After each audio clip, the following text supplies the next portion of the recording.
The night Claire Bennett walked away from her million-dollar prison, she had $247 in her checking account and a black eye hidden under expensive foundation. But that wasn't the worst part. The worst part was the anonymous text that arrived at 11:47 p.m. Your husband destroyed my sister. Now I'm going to destroy him. You can run or you can help me.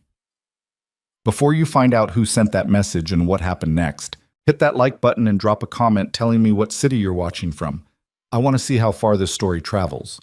Now let me tell you about the woman who had everything and nothing at the same time. The rain hit the windows of the Connecticut mansion like accusations, sharp, relentless, impossible to ignore. Claire Bennett stood in the bathroom she'd renovated 3 years ago, staring at her reflection under the harsh vanity lights. Marble countertops, heated floors, a chandelier that cost more than most people's cars. None of it mattered when you were pressing concealer over a bruise that bloomed purple-green along your cheekbone. Claire? Marcus's voice drifted up from downstairs, smooth as aged whiskey. Where'd you put my cufflinks? The Cartier ones? She closed her eyes, breathed, opened them again. Second drawer, she called back, her voice steady despite the tremor in her hands. Left side. 30 years old, and she'd become an expert at sounding fine when everything inside her was breaking apart. The foundation covered most of the bruise. Not all of it, nothing could hide it completely, but enough that tomorrow's country club brunch wouldn't raise eyebrows. Enough that Marcus's business partners wouldn't ask uncomfortable questions. Enough that she could keep pretending the last 6 years of her marriage hadn't been a slow-motion car crash she kept surviving but never quite escaped. Claire had married Marcus Bennett 3 weeks after her 24th birthday, swept up in the kind of whirlwind romance that looked perfect from the outside. He was 31 then, already successful, already charming, already everything her mother had hoped she'd find. A self-made businessman who'd built his real estate development company from nothing, confident, ambitious. The kind of man who commanded attention when he walked into a room. The kind of man who, 6 months after the wedding, started correcting the way she laughed at parties. Too loud, he'd say. Makes you sound desperate for attention. The kind of man who, a year in, began managing her friendships. Sarah talks too much. Jessica's husband is a loser. Bad look for us. Maybe you should distance yourself a bit. The kind of man who, 2 years ago, grabbed her wrist hard enough to leave fingerprints when she questioned a charge on their credit card. Just asking, she'd said. Just wondering. His grip had tightened. You calling me a liar? You think I'm hiding something? She hadn't asked about charges since then. Tonight was different, though. Tonight, something in her had finally cracked. Not broken, cracked. There's a difference. Broken things shatter. Cracked things develop fault lines that spread slowly until the whole structure can't hold anymore. It started at dinner. Marcus had invited clients over, 2 men from New York, developers looking to partner on a project in Boston. Claire had cooked for 6 hours, braised short ribs, roasted vegetables, a chocolate souffle that required timing so precise she'd set 3 separate alarms. This is excellent, one of the men had said, cutting into the meat. You're a lucky man, Marcus. Marcus had smiled, the one that never reached his eyes. She does all right in the kitchen. Could work on her timing, though. Souffle was a bit overdone. It wasn't. She knew it wasn't. But contradicting him in front of guests would mean consequences later, so she'd smiled and nodded and cleared plates while they talked business in the living room. After the guests left, Marcus had found her in the kitchen, loading the dishwasher. You embarrassed me tonight. Claire had looked up, confused. What? How? That dress. Too tight. You look desperate. The dress was a navy blue sheath, conservative by anyone's standards. High neck, midi length, nothing revealing. Marcus, it's the same dress I wore to the Pattersons' anniversary party. You said you liked it then. Don't argue with me. His voice had dropped into that dangerous register, the one that made her stomach clench. I'm telling you how it looked. Are you calling me wrong? No, The slap came fast. Not hard enough to knock her down. Marcus was always careful about that. But hard enough to snap her head sideways. Hard enough to split her lips slightly. Hard enough to send a clear message. Watch your tone, he'd said, already straightening his tie, already moving past it like nothing had happened. I'm going to bed. Clean this up. Claire had stood there in the kitchen, tasting blood, surrounded by the remnants of a perfect dinner party, and something inside her had made a decision her conscious mind hadn't caught up to yet. Now, 4 hours later, she was packing. One suitcase. That's all she could manage without being obvious. Marcus was asleep. She'd heard his snoring start around midnight, but their bedroom door didn't lock from the inside.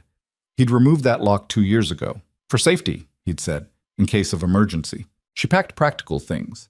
Jeans, t-shirts, her laptop. The emergency credit card she'd hidden in a tampon box 18 months ago. The one Marcus didn't know about. $300 in cash she'd skimmed from grocery money over the past year, $5 or $10 at a time. The jewelry stayed. The designer clothes stayed. The Louboutins and the Birkin bag and all the other expensive things that were supposed to make her happy stayed in the closet where they belonged. She kept her grandmother's ring, though, the small silver one with the chip in the band. That went on her finger. At 2:47 a.m., Claire Bennett walked out of her marriage. The Uber driver didn't ask questions when she got in with her single suitcase and swollen face. He just drove, and she just cried. And somewhere on I-95 between Connecticut and Massachusetts, she realized she had nowhere to go. No, that wasn't true. She had one place. Change of plans, she told the driver, her voice rough. Can you take me to Boston instead? He glanced in the rearview mirror. That's another 2 hours. Gonna cost you. I know. Her sister Maggie lived in Somerville, just outside Boston, in a tiny one-bedroom apartment above a Thai restaurant. They hadn't spoken in 8 months. Marcus had orchestrated a fight about Thanksgiving plans that had spiraled into silence. But Maggie was the only person Claire trusted not to call Marcus, not to tell her to go back, not to say she was overreacting. The rain followed them all the way to Massachusetts. Basheen. Maggie opened the door at 5:15 a.m. wearing an oversized Celtics t-shirt and an expression that cycled from surprise to concern to fury in about 3 seconds. What did he do? Not what happened. Not, are you okay? Just straight to the truth. Claire's composure, which had held for the entire 2-hour drive, finally shattered. She fell into her sister's arms and sobbed like she was 24 again, before Marcus, before the mansion, before she'd learned to make herself small enough to fit into someone else's expectations. Come here. Maggie pulled her inside, kicking the door shut. Sit, I'll make coffee. No, scratch that. I'm making you tea with whiskey in it. You look like you need it. The apartment was exactly as Claire remembered, cramped, cluttered, full of mismatched furniture and plants in various stages of survival. A futon that doubled as both couch and guest bed. Bookshelves made from cinder blocks and wooden planks, framed concert posters instead of expensive art. It was perfect. Claire sat on the futon and pulled her knees to her chest while Maggie crashed around in the kitchen. Her sister was 32, a social worker who made barely enough to cover rent and student loans, who drove a 2007 Honda Civic and bought her clothes at Goodwill, and was, without question, happier than Claire had been in years. Here, Maggie handed her a mug. Drink, then talk. The tea was too sweet and the whiskey burned, but Claire drank it anyway. Then she talked. She told Maggie everything. 6 years of everything. The small cruelties that had grown into larger ones. The isolation, the control. The way Marcus had slowly, methodically separated her from friends, from hobbies, from anything that wasn't centered around him and his image and his needs. The violence, infrequent enough to feel like aberrations, calculated enough to leave minimal marks. I kept thinking it would get better, Claire said, staring into her mug. Like if I just tried harder, if I was a better wife, if I stopped making him angry. Stop. Maggie's voice was sharp. You know that's not how this works. You've listened to my stories from work 100 times. You know abusers don't stop because their victims get better at managing them. I know, I do know, but knowing and feeling are different things. Maggie reached over and squeezed her hand. You got out. That's what matters. You can stay here as long as you need. We'll figure out the rest later. He's going to look for me. Let him try. He shows up here. I'm calling the cops. Maggie, I'm serious. You're safe now. Whatever happens next, you're safe first. Claire wanted to believe that. She really did. But she'd learned the hard way that safety was conditional, temporary, something that could be revoked without warning. They sat in silence for a while, drinking spiked tea while dawn crept through the windows.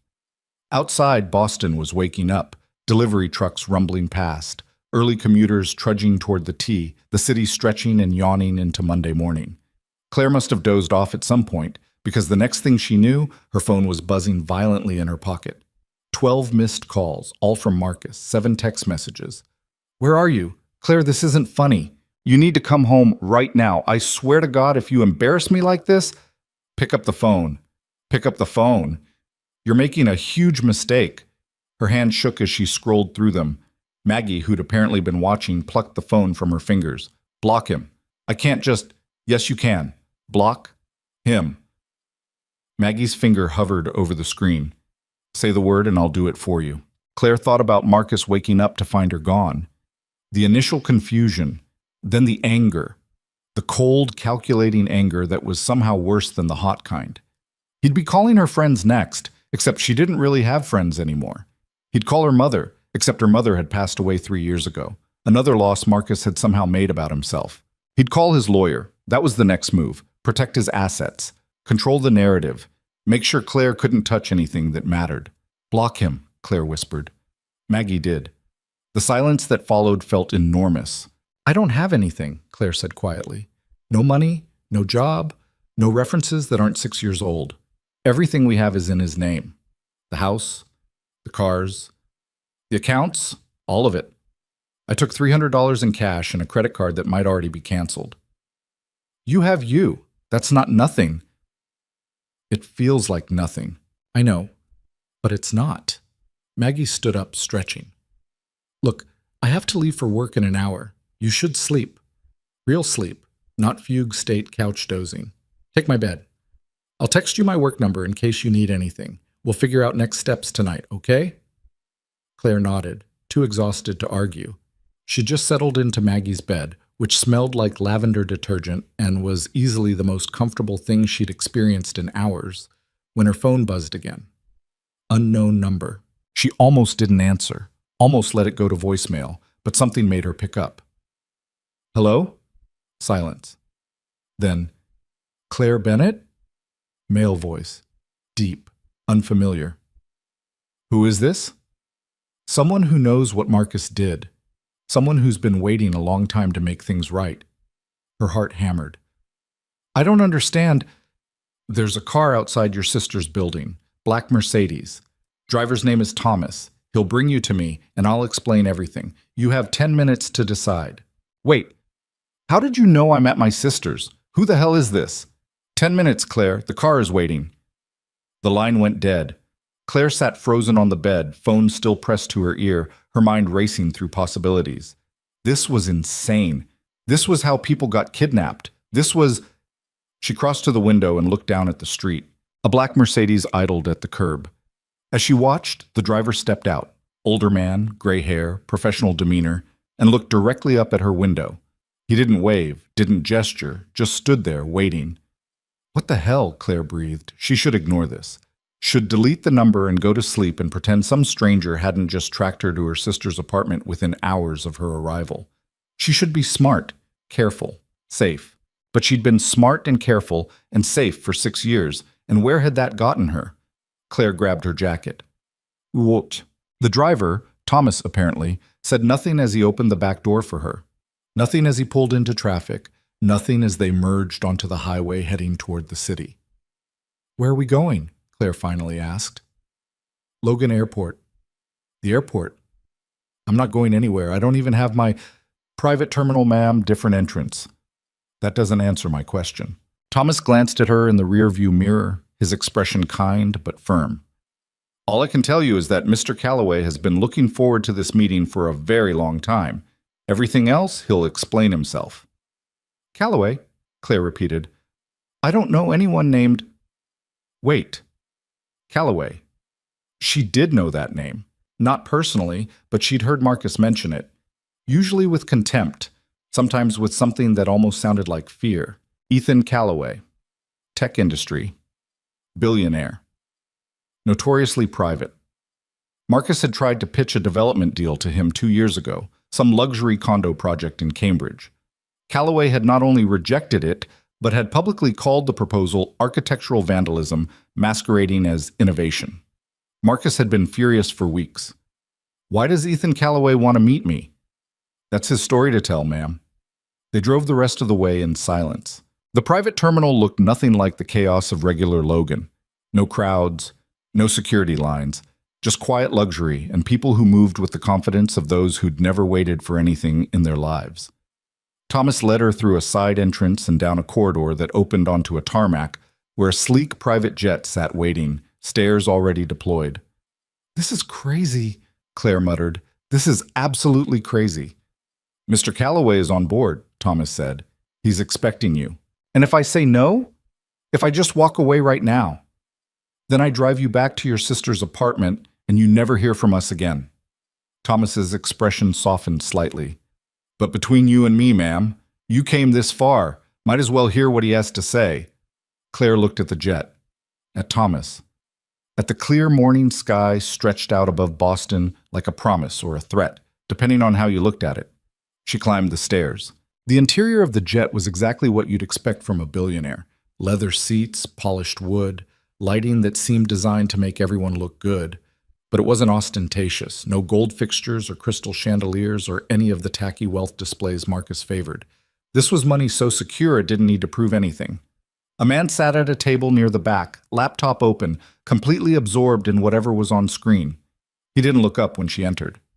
"Mr. Calloway?" He closed the laptop and stood, and Claire's first thought was that he looked tired. Successful, yes. The expensive watch and perfectly tailored suit confirmed that, but tired in a way that had nothing to do with lack of sleep and everything to do with carrying something heavy for too long. Ethan Calloway was 32, though he could have passed for older. Dark hair starting to gray at the temples, sharp features, the kind of face that looked like it used to smile more than it currently did. "Mrs. Bennett?" His voice was the same one from the phone, deep, controlled. "Thank you for coming. I'm not sure I had much choice. You tracked me down less than 6 hours after I left my husband. I've been tracking you for considerably longer than that, actually." He gestured to the seat across from him. "Please, sit. We have about 30 minutes before we need to take off." "Take off? I'm not going anywhere with you. I don't even know why I'm here." "You're here because 3 years ago, your husband destroyed my sister's life. You're here because he's done the same thing to at least 5 other women that I know of. And you're here because, as of midnight last night, I bought controlling interest in every single company, property, and asset Marcus Bennett thinks he owns." Claire sat down. Ethan opened his laptop again, turned it to face her. On screen was a document, pages and pages of financial records, stock transfers, Shell Corporation filings. "I've spent the last 4 years building a case against your husband. Not a legal case. He's too careful for that. Too good at hiding behind lawyers and NDAs, a financial one. I bought up his debt, purchased his creditors, acquired shares through third-party companies he never knew existed. And last night, at 11:47 p.m., I triggered the final purchase." He pulled up another screen. More documents. "Marcus Bennett doesn't own Bennett Development Corporation anymore, but I do. He doesn't own the Connecticut property. I do. His investment portfolio, his offshore accounts, his carefully constructed financial empire, all of it, mine." Claire stared at the screen, her mind struggling to process what she was seeing. "That's not possible. Marcus would have noticed." Marcus noticed what I wanted him to notice. A minor investor here, a small acquisition there. Nothing big enough to raise alarms. He's arrogant, Mrs. Bennett. That made him careless." "Why?" The word came out barely above a whisper. "Why would you do this?" Ethan's expression hardened. 7 years ago, my sister Emma was a junior architect at a firm in New Haven. Smart, talented, 26 years old and full of ideas about how to make cities better. She got assigned to a project with Marcus's company, a mixed-use development in Hartford. He paused, seeming to choose his words carefully. Marcus pursued her, aggressively. She wasn't interested. She was focused on her career, not romance. But he was persistent, charming. Eventually, she agreed to dinner. Claire's stomach turned. She knew where this was going. 6 months later, Emma was fired from her job. Marcus had convinced her to share proprietary designs from her firm, told her it was just to get feedback, nothing serious. Then he used those designs for his own project and reported her for corporate espionage when the firm found out. Oh, God. She lost everything. Her job, her reputation, her professional network. No one would hire her. Marcus blackballed her across the entire industry. She fell into depression, started drinking.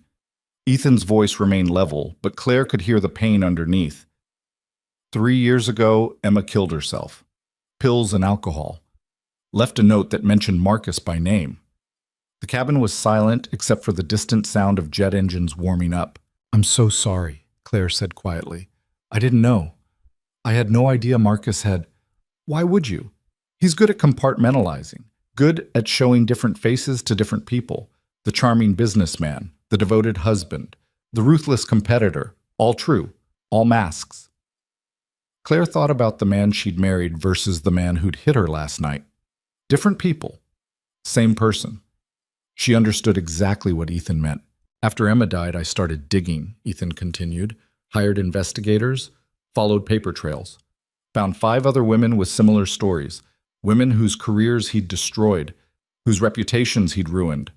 Always the same pattern: pursue, exploit, discard, destroy anyone who tried to fight back. And you've been planning revenge ever since." "Justice," Ethan corrected. "Revenge is emotional. This is calculated." "What's the difference?" "Revenge is hot. Justice is cold." He closed the laptop. "I'm not going to hurt your husband, Mrs. Bennett. I'm going to dismantle everything he's built, brick by brick, until there's nothing left but the truth of what he is." "Where do I fit into this?" "That's your choice. You can walk away right now, go back to your sister's apartment, file for divorce, move on with your life. I'll send you documentation about the assets. You're legally entitled to half in a divorce settlement, and unlike Marcus, I believe in honoring legal obligations. Or you can come with me to New York. Help me finish this. You know Marcus better than anyone. You know how he thinks, how he operates, where his vulnerabilities are. With your help, I can make sure he never does this to anyone else again." Claire looked out the window at the tarmac, the morning sun climbing higher, the ordinary world going about its ordinary business, while she sat in a private jet being offered a chance at something that felt dangerously close to revenge, disguised as justice. "If I help you, what happens to me after?" "Whatever you want. You'll have financial security. Your share of the settlement would be substantial. You'd have your freedom, and you'd have the satisfaction of knowing you stopped him. You make it sound simple. It's not simple. It's necessary." Ethan leaned forward slightly. "I've been watching you for months, Mrs. Bennett.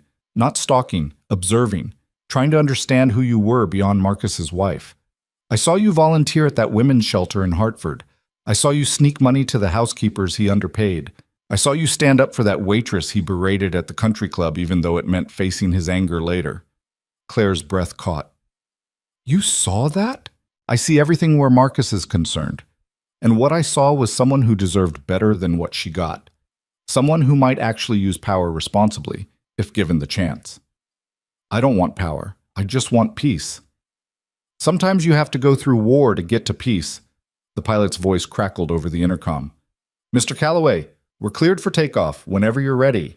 Ethan stood. "Last chance, Mrs. Bennett. Yes or no?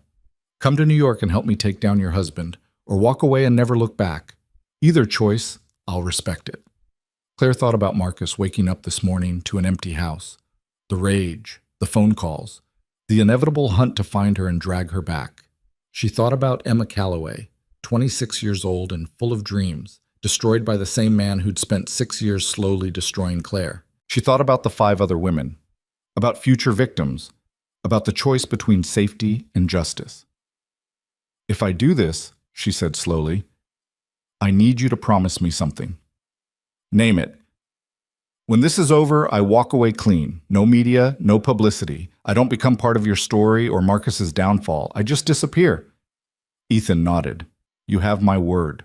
Claire took a deep breath, looked around the jet one last time, thought about Maggie's tiny apartment and the futon and the life she could have if she chose safety over everything else. Then she thought about the woman she used to be before Marcus, the one who believed in fighting for things that mattered. "Okay," she said. "Let's do it." The jet engines roared to life, and Claire Bennett, who had left her husband less than 12 hours ago with nothing but a suitcase and a prayer, flew towards something that was either salvation or destruction. She honestly wasn't sure which, but she was sure that whatever happened next, it would be her choice. And after 6 years of having every choice made for her, That felt like something worth fighting for. As Boston disappeared beneath them and New York appeared on the horizon, Ethan pulled out another folder. "There's something else you should know," he said quietly. "Something I haven't told anyone." "What?" "I have a daughter, Lily. She's 7. Lost her mother 4 years ago to cancer." Claire waited, not sure where this was going. "I'm telling you this because if you're going to be part of taking down Marcus, you'll be around my life, around Lily's life. She's been through enough. I won't let her be collateral damage in this war." "I would never—" "I know. That's why I'm trusting you." He hesitated, and for the first time since she'd met him, Ethan Calloway looked uncertain, vulnerable. "Lily doesn't understand why I'm angry all the time, why I work late every night, why I can't let this go. She thinks I'm just obsessed with business. You're obsessed with justice for your sister. Justice Emma will never see. Because she's dead." Ethan's voice cracked slightly. "Sometimes I wonder if I'm doing this for her or for me. If this is about making things right or just making myself feel less powerless." Claire understood that feeling, the blurred line between justice and revenge, between healing and hurting. "Maybe it's both," she said quietly. "Maybe that's okay." They flew in silence for a while, two broken people heading toward a confrontation that would either fix everything or destroy what was left. Claire wasn't sure which outcome scared her more, but she knew one thing for certain: she was done running, done hiding, done making herself small to fit into someone else's idea of who she should be. Whatever happened next, she'd face it standing up, even if her knees were shaking the whole time. The Manhattan penthouse overlooked Central Park like a watchtower surveying conquered territory. Floor-to-ceiling windows, minimalist furniture that probably cost more than Claire's entire wedding, art on the walls that she recognized from magazine spreads about collectors who had more money than sense. But it was the little girl's drawings taped to the refrigerator that made the place feel less like a showroom and more like a home. "Lily's with her nanny until tomorrow," Ethan said, setting Claire's suitcase down in the guest room. "I thought it would be better if you got settled before meeting her. She asks a lot of questions." "About?" "Everything. She's 7. He paused in the doorway. "I haven't told her about Emma, about why I'm doing this. She thinks I'm just working on a business acquisition." "Isn't that technically what it is?" "Technically." Ethan's expression was unreadable. "But we both know it's more than that." Claire walked to the window. 30 floors below, New York rushed past itself in the perpetual hurry that made the city feel alive even when you were exhausted. She'd been to Manhattan before. Marcus had dragged her to charity galas and business dinners, but always as decoration. The wife who smiled and nodded and never said anything interesting enough to be remembered. "When does this start?" she asked. "The takedown, the confrontation, whatever you want to call it." "Tomorrow. Marcus will receive notification that Bennett Development Corporation has new majority ownership. By noon, he'll be demanding a meeting. By 3 p.m., we'll give him one." "That fast?" "I've been planning this for 4 years. The execution is the easy part." Ethan checked his watch. "You should rest. Tomorrow's going to be long." But after he left, Claire couldn't sleep. She lay in the guest bed, which was somehow even more comfortable than her bed back in Connecticut, and stared at the ceiling, her mind running through everything that had happened in the last 18 hours. Yesterday morning, she'd been Mrs. Marcus Bennett, living in a mansion, wearing designer clothes, playing the role she'd been assigned. Now she was Claire, just Claire, lying in a billionaire's guest room, preparing to destroy her husband's empire. The whiplash was making her nauseous. Around 2 a.m., she gave up on sleep and wandered into the kitchen for water. The penthouse was dark except for the glow of the city filtering through the windows. She was filling a glass from the sink when a small voice behind her said, "Who are you?"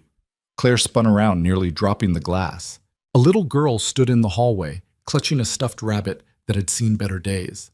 Dark hair in a tangled braid, oversized pajamas with planets on them, eyes that were unmistakably Ethan's, sharp, observant, missing nothing. "I'm Claire," she said, trying to sound calm despite her racing heart. "You must be Lily." "Daddy didn't say anyone was staying over." Lily's grip on the rabbit tightened. "Are you his girlfriend?" No, I'm..." Claire hesitated. What was she exactly? "I'm helping your dad with a work project." "At 2 in the morning?" "Smart kid." "I couldn't sleep," Claire said honestly. New place, sometimes that happens. Lily seemed to consider this. Then she walked over to the refrigerator and pulled out a carton of milk. When I can't sleep, I have warm milk with honey. Daddy says it's an old-fashioned remedy, but it works. Your dad seems like he knows a lot of old-fashioned things. He's old, Lily said matter-of-factly, pouring milk into a small pot on the stove. 32. That's basically ancient. Claire bit back a smile. Ancient. Got it. They stood in the kitchen together, this woman who'd fled her marriage and this child who'd lost her mother, both awake when they should be sleeping, both navigating territory that felt unfamiliar and slightly dangerous. My mom used to make this for me, Lily said quietly, stirring the milk, before she got sick. Now Daddy tries, but he always burns it or makes it too hot. I'm sorry about your mom. Everyone says that. Lily didn't look up from the pot. But sorry doesn't bring her back, so I don't really know what it means. Claire had no response to that. What could you say to a 7-year-old who'd already learned that some losses were permanent? Do you want some? Lily asked, adding honey to the warm milk. There's enough for 2. They sat at the kitchen island, Claire on a stool that probably cost more than her first car, Lily swinging her legs because her feet didn't quite reach the floor, and drank warm milk with honey while the city glittered outside. What kind of work project are you doing with my dad? Lily asked after a while. It's complicated. I'm smart. I can understand complicated things. I know you can. Claire set down her mug. But this particular complicated thing involves grown-up problems that aren't very interesting. Is it about the mean man? Claire went very still. What mean man? The one Daddy gets angry about. He doesn't think I hear him on the phone, but I do. He says words he tells me never to say. Lily took another sip of milk, leaving a small honey mustache. I think someone hurt Aunt Emma, and Daddy wants to make it right. But Aunt Emma is dead, so I don't understand how you make things right for dead people. The intelligence in those eyes was staggering, and the loneliness. This child had been watching her father wage a silent war for years, understanding more than anyone gave her credit for, processing grief that no 7-year-old should have to carry. Your dad loved your Aunt Emma very much, Claire said carefully. And when someone we love gets hurt, sometimes we need to do something about it. Not to bring them back, you're right, we can't do that. But to make sure the person who hurt them can't hurt anyone else. Like a superhero? Sort of, but without the costume and the powers. Just a regular person trying to do the right thing. Lily thought about this.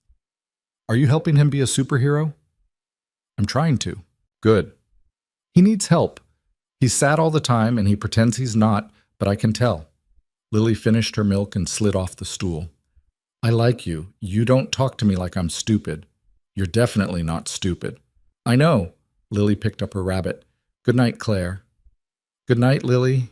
The little girl paused in the doorway. My mom's name was Sarah.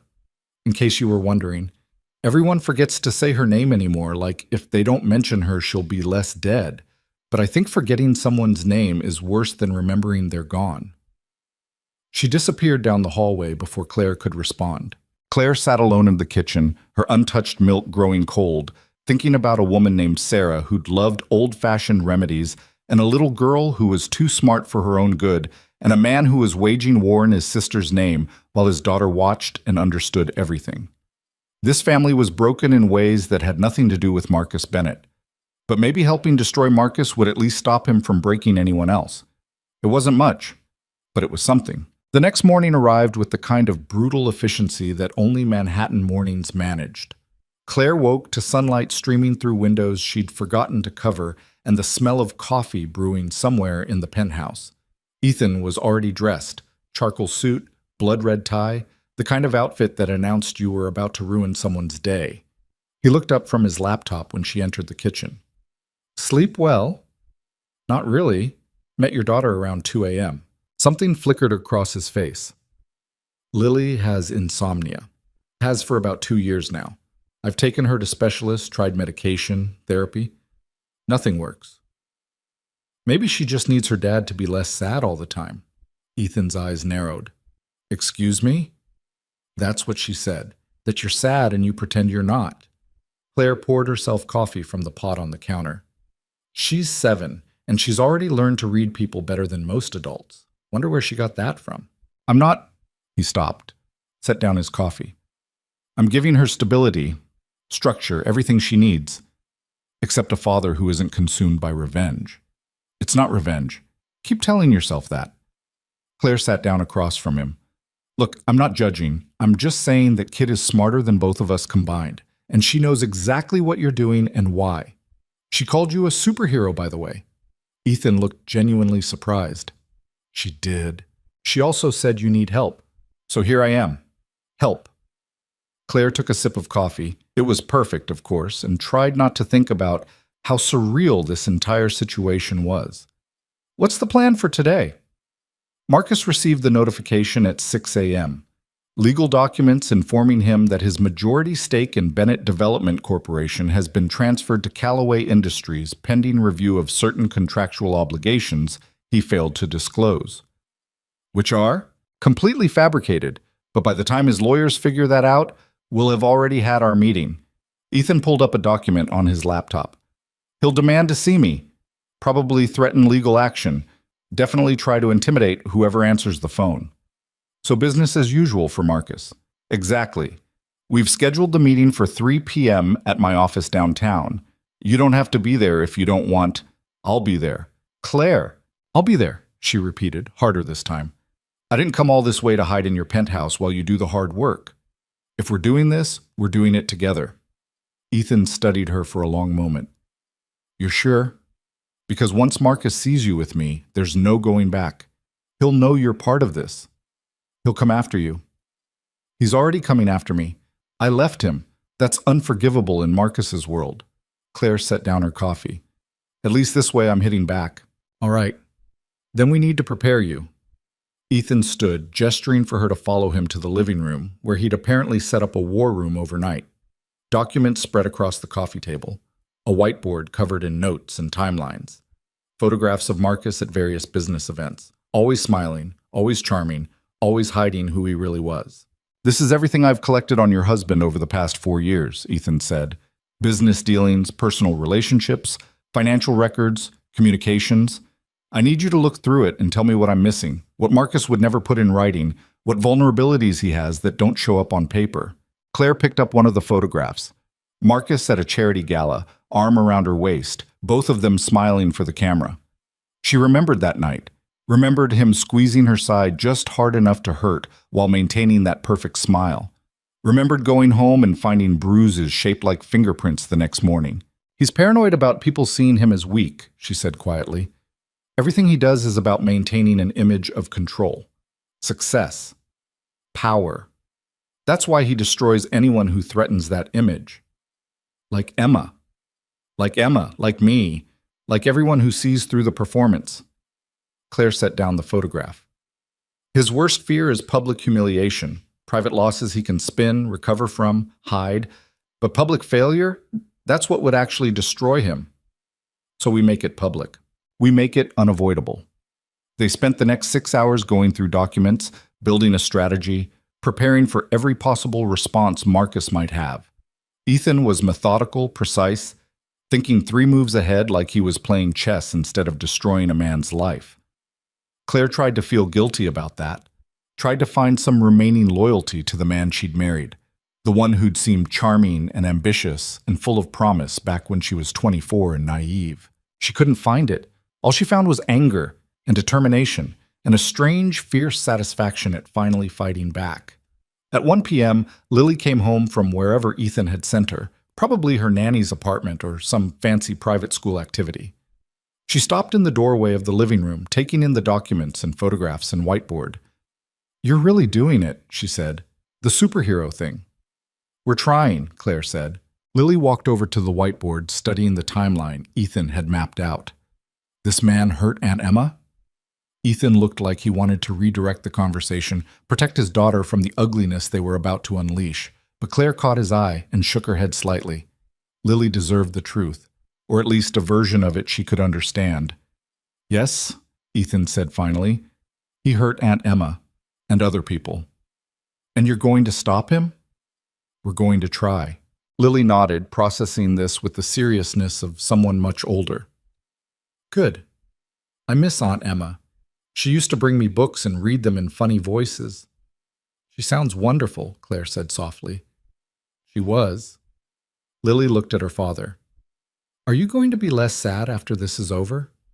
The question hung in the air like a challenge. Ethan opened his mouth, closed it, seemed genuinely unsure how to answer his own daughter. I don't know, he said finally, but I hope so. Me too. Lily picked up her backpack. I have homework. Tell me when dinner is ready. She left them there, surrounded by evidence of Marcus Bennett's crimes, 2 adults trying to wage war while a 7-year-old quietly hoped her father would find peace. At 2:30, Claire changed into the only professional outfit she'd packed. Black pants, white blouse. Nothing fancy but clean and sharp. She looked at herself in the bathroom mirror and barely recognized the woman staring back. 24 hours ago, she'd been covering bruises. Now she was preparing for battle. Ethan knocked on the doorframe. Ready? No, but let's go anyway. The drive to Ethan's office was silent. Thomas drove them in the same black Mercedes that had picked Claire up from Maggie's apartment. Was that really only yesterday? While Manhattan traffic crawled past in its usual chaos. He's going to try to manipulate you, Ethan said as they approached the building. Make you feel guilty. Tell you that you're betraying him, that you owe him loyalty, that he loves you. I know. Do you? Because knowing and experiencing are different things. Ethan turned to look at her. I've seen Marcus operate. He's good at finding weaknesses and exploiting them. If you have any doubt, any hesitation, he'll use it. I don't have doubt, Claire said, and she was surprised to realize it was true. Whatever love she'd felt for Marcus had died slowly over 6 years, eroded by cruelty and control and casual violence until nothing remained but resentment and fear. I just have anger. Good. Use it. The Callaway Industries building was sleek glass and steel, the kind of architecture that screamed money without needing to shout. Ethan's office occupied the entire top floor, windows on all sides, a view that made you feel like you owned the city. Maybe he did. Mr. Bennett arrived 20 minutes ago, Ethan's assistant said as they stepped off the elevator. He's in conference room A with his legal team, 3 lawyers. He's already threatened to sue us twice and asked to speak with you personally 4 times. Perfect. Let him wait another 10 minutes. Ethan gestured for Claire to follow him into his private office. Time is a weapon when you're making someone nervous. They used those 10 minutes to review the plan one last time. Ethan would lead the conversation. Claire would stay quiet unless Marcus addressed her directly. They'd present the evidence methodically, leaving no room for denial or deflection. And then they'd give Marcus a choice. Resign quietly and disappear, or watch everything he'd built burn in public view. He'll choose to fight, Claire said. Marcus never backs down from anything. I know, that's what I'm counting on. At exactly 3 p.m., they walked into conference room A. Marcus looked up from where he'd been pacing near the windows, and his face cycled through several expressions in rapid succession. Surprise, confusion, fury, calculation. Claire, what the hell are you doing here? She didn't answer, just took the seat next to Ethan at the head of the conference table, meeting Marcus's gaze without flinching. Mr. Bennett? Ethan said smoothly. Thank you for coming. I believe you've received notification of the ownership transfer? I've received a load of legal bullshit claiming you somehow acquired majority stake in my company. Marcus's lawyers shifted uncomfortably, probably recognizing they were in over their heads. And I'd like an explanation before I bury you in lawsuits. Of course. Ethan opened a folder. Over the past 4 years, through various shell corporations and third-party acquisitions, I've systematically purchased every piece of debt, every outstanding share, and every contractual obligation related to Bennett Development Corporation. As of midnight last night, I own 63% of your company. That's impossible. It's documented. Your lawyers can review the filings. Everything was done legally and above board. Marcus slammed his hand on the table. You can't just steal someone's company. I didn't steal it. I bought it. There's a difference. Ethan's voice remained calm, which only seemed to enrage Marcus more. And now we need to discuss the terms of your resignation. My what? I'm not resigning from anything. I built that company from nothing. You built it on fraud, manipulation, and the destroyed careers of at least 6 women I've identified so far. Ethan slid a document across the table, including my sister, Emma Callaway. The color drained from Marcus's face. I don't know what you're talking about. Yes, you do. Emma Calloway, junior architect. You seduced her, used her to steal proprietary designs from her firm, then destroyed her professionally when she became inconvenient. She killed herself 3 years ago because of what you did to her. Marcus's eyes darted to Claire, then back to Ethan. Your sister was unstable. I had nothing to do with... You had everything to do with it, and I have documentation to prove it. Ethan opened another folder. Emails, text messages, testimony from her colleagues, a pattern of predatory behavior that spans 7 years and multiple victims. This is insane. Claire, Marcus focused on her now, his voice shifting to that familiar tone he used when trying to manipulate her. Tell him I'm not whatever he's accusing me of. You know me. You know I would never... I know exactly what you are, Claire said quietly. I've known for 6 years. Marcus's expression hardened. You ungrateful. I gave you everything. A home, money, a life most women would kill for. You gave me a prison and bruises and 6 years of feeling invisible. I never... He looked at his lawyers. She's lying. She's clearly been manipulated by this man. The bruise on her face from 3 nights ago says otherwise, Ethan interrupted, as does the hospital visit 2 years ago that was documented as a fall but shows injury patterns consistent with being grabbed and shaken. Claire's breath caught. She hadn't known Ethan had found that. Marcus's lawyers were whispering urgently now, probably realizing their client had significantly more problems than a hostile takeover. Here's what's going to happen, Ethan said, his voice still calm, still controlled. You're going to resign as CEO of Bennett Development Corporation. You're going to sign over all operational control to me. You're going to issue a public statement citing personal reasons for stepping down. And in exchange, I won't release any of this information to the media. You're blackmailing me. I'm offering you a choice. Take it or leave it. Marcus stood abruptly, his chair scraping against the floor. This isn't over. I'll fight this. I'll drag you through every court in the country. Then I'll make sure every detail of what you did to Emma and the others becomes public record during discovery.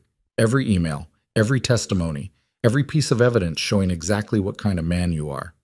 Ethan stood as well, matching Marcus's height, but radiating cold confidence. You'll lose. And by the time the legal battle is over, your reputation will be destroyed, your company will be worthless, and everyone who ever respected you will know the truth. Or, Claire added, surprising herself with how steady her voice sounded, you can take the deal. Disappear quietly. Rebuild somewhere else where no one knows your name. Either way, you don't get to hurt anyone anymore. Marcus looked at her like he'd never really seen her before. You did this. You turned him against me. You did this, she corrected. Every choice that brought you here, you made yourself. I'm just finally choosing to stop protecting you from the consequences. The room fell silent. Marcus's lawyers shuffled papers nervously. Ethan waited, patient as stone. Claire held her ground, refusing to look away. Finally, Marcus spoke, his voice low and dangerous. You think you've won? Both of you? This is just the beginning. I will make your lives hell. Mr. Bennett, one of his lawyers interrupted urgently. I strongly advise you to consider Mr. Calloway's offer. The evidence he's presented creates significant legal exposure. Shut up, Marcus snapped. Then to Ethan, I need 24 hours to review this with my team. You have 6. After that, the offer expires and everything goes public. 6 hours. Take it or leave it. Those are your options. Marcus grabbed his briefcase, his movements jerky with barely controlled rage. This isn't over. Yes, Claire said softly. It is. He left without another word, his lawyers scrambling after him, and the conference room fell into stunned silence. Claire realized she was shaking, not from fear, from adrenaline, from the strange, fierce satisfaction of finally saying what she'd swallowed for 6 years. You did well, Ethan said quietly. I feel like I'm going to throw up. That's normal. Come on, let's go home. They made it to the elevator before Claire's legs gave out. She sat on the floor back against the wall, breathing hard while Ethan crouched next to her. It's done, she said. We actually did it. Part of it? Marcus will fight back. That's who he is. Let him try. Claire looked up at Ethan. For the first time in 6 years, I'm not afraid of him. That has to count for something. It counts for everything.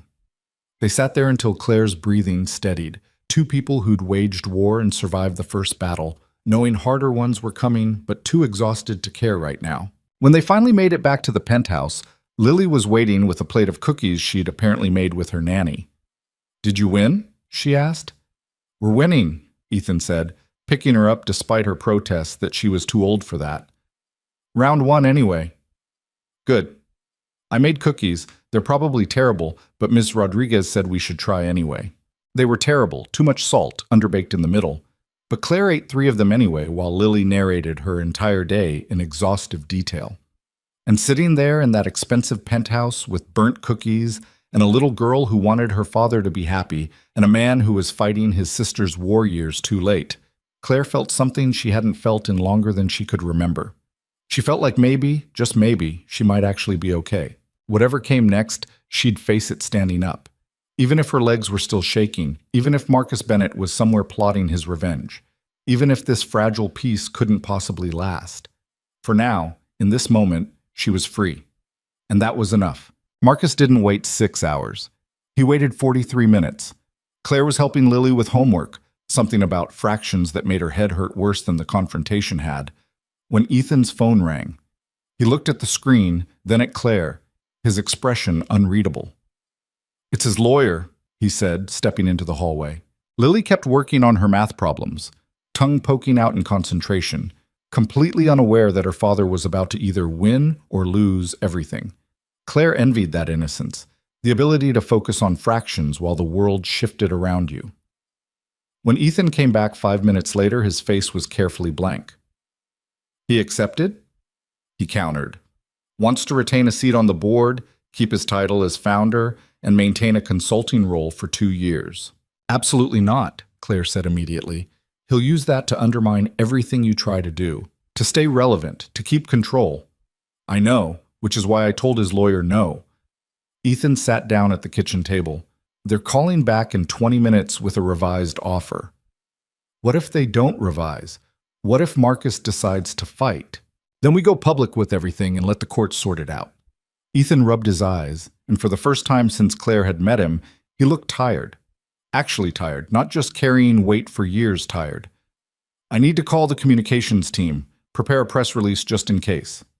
He disappeared into his office, leaving Claire alone with Lily, and a growing sense that this wasn't over. Not even close. The next call came 18 minutes later. Claire could hear Ethan's voice through the office door, clipped and professional, giving nothing away. When he emerged, his expression was still carefully controlled. "He's out, effective immediately. Full resignation from all positions, no board seat, no consulting role, no connection to the company whatsoever." Claire felt something loosen in her chest. He actually agreed? His lawyers convinced him. Apparently they ran the numbers on what a public scandal would cost versus walking away quietly. The math wasn't in his favor. Ethan paused. "There's one condition." "Of course there is." "He wants you to sign an NDA, agreeing never to speak publicly about your marriage or anything that happened during it." The audacity of it hit Claire like a slap. Even in defeat, Marcus was trying to control her, silence her, make sure she could never tell her story. "No," she said. "Claire, no. I'm not signing anything that gives him power over me. Not anymore. It's legally binding. If you violate it, he could sue you for everything. Let him try. I don't have anything left to take." Claire stood up, her hands shaking but her voice steady. "I didn't come here to trade one prison for another. If Marcus wants to resign, fine, but I'm not signing away my right to speak." Ethan studied her for a long moment, then he nodded slowly. "All right, I'll tell them the NDA is off the table. But Claire, you need to understand what this means. Without that protection, Marcus could retaliate. He could spread lies about you, trash your reputation, make your life hell. He's been doing that for 6 years. At least now I can fight back." Lily looked up from her homework, eyes moving between them. "Is the bad man going away?" "Yes," Ethan said. "He's going away." "Good. Can we have dinner now? I'm starving." The simplicity of it, the way Lily could process world-changing events and immediately pivot to immediate needs like food, made Claire want to laugh and cry at the same time. They ordered Chinese food because none of them had the energy to cook. Lily talked non-stop about her friend Emma, different Emma, Claire had to remind herself, who was apparently terrible at dodgeball, but great at reading. Ethan listened with half his attention, the other half clearly still on the phone call he'd have to make to reject Marcus's NDA demand. Claire picked at her low mane and wondered when the relief would hit, when she'd feel victorious instead of just exhausted. Around 8 p.m., Ethan made the call.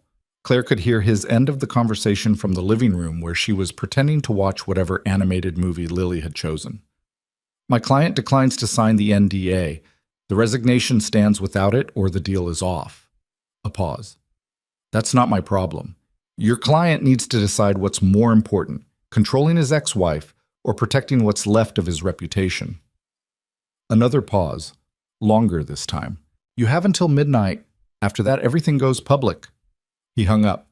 Lily had fallen asleep on the couch, her head on Claire's lap, the movie still playing. Claire carefully extracted herself and followed Ethan to the kitchen, where he was pouring himself 2 fingers of whiskey. Want one? He asked. I probably shouldn't. Probably not. But it's been a hell of a day. He poured a second glass anyway and slid it across the counter to her. They drank in silence for a while, the city lights twinkling through the windows like stars that had fallen and gotten stuck in the skyscrapers. Thank you, Claire said finally.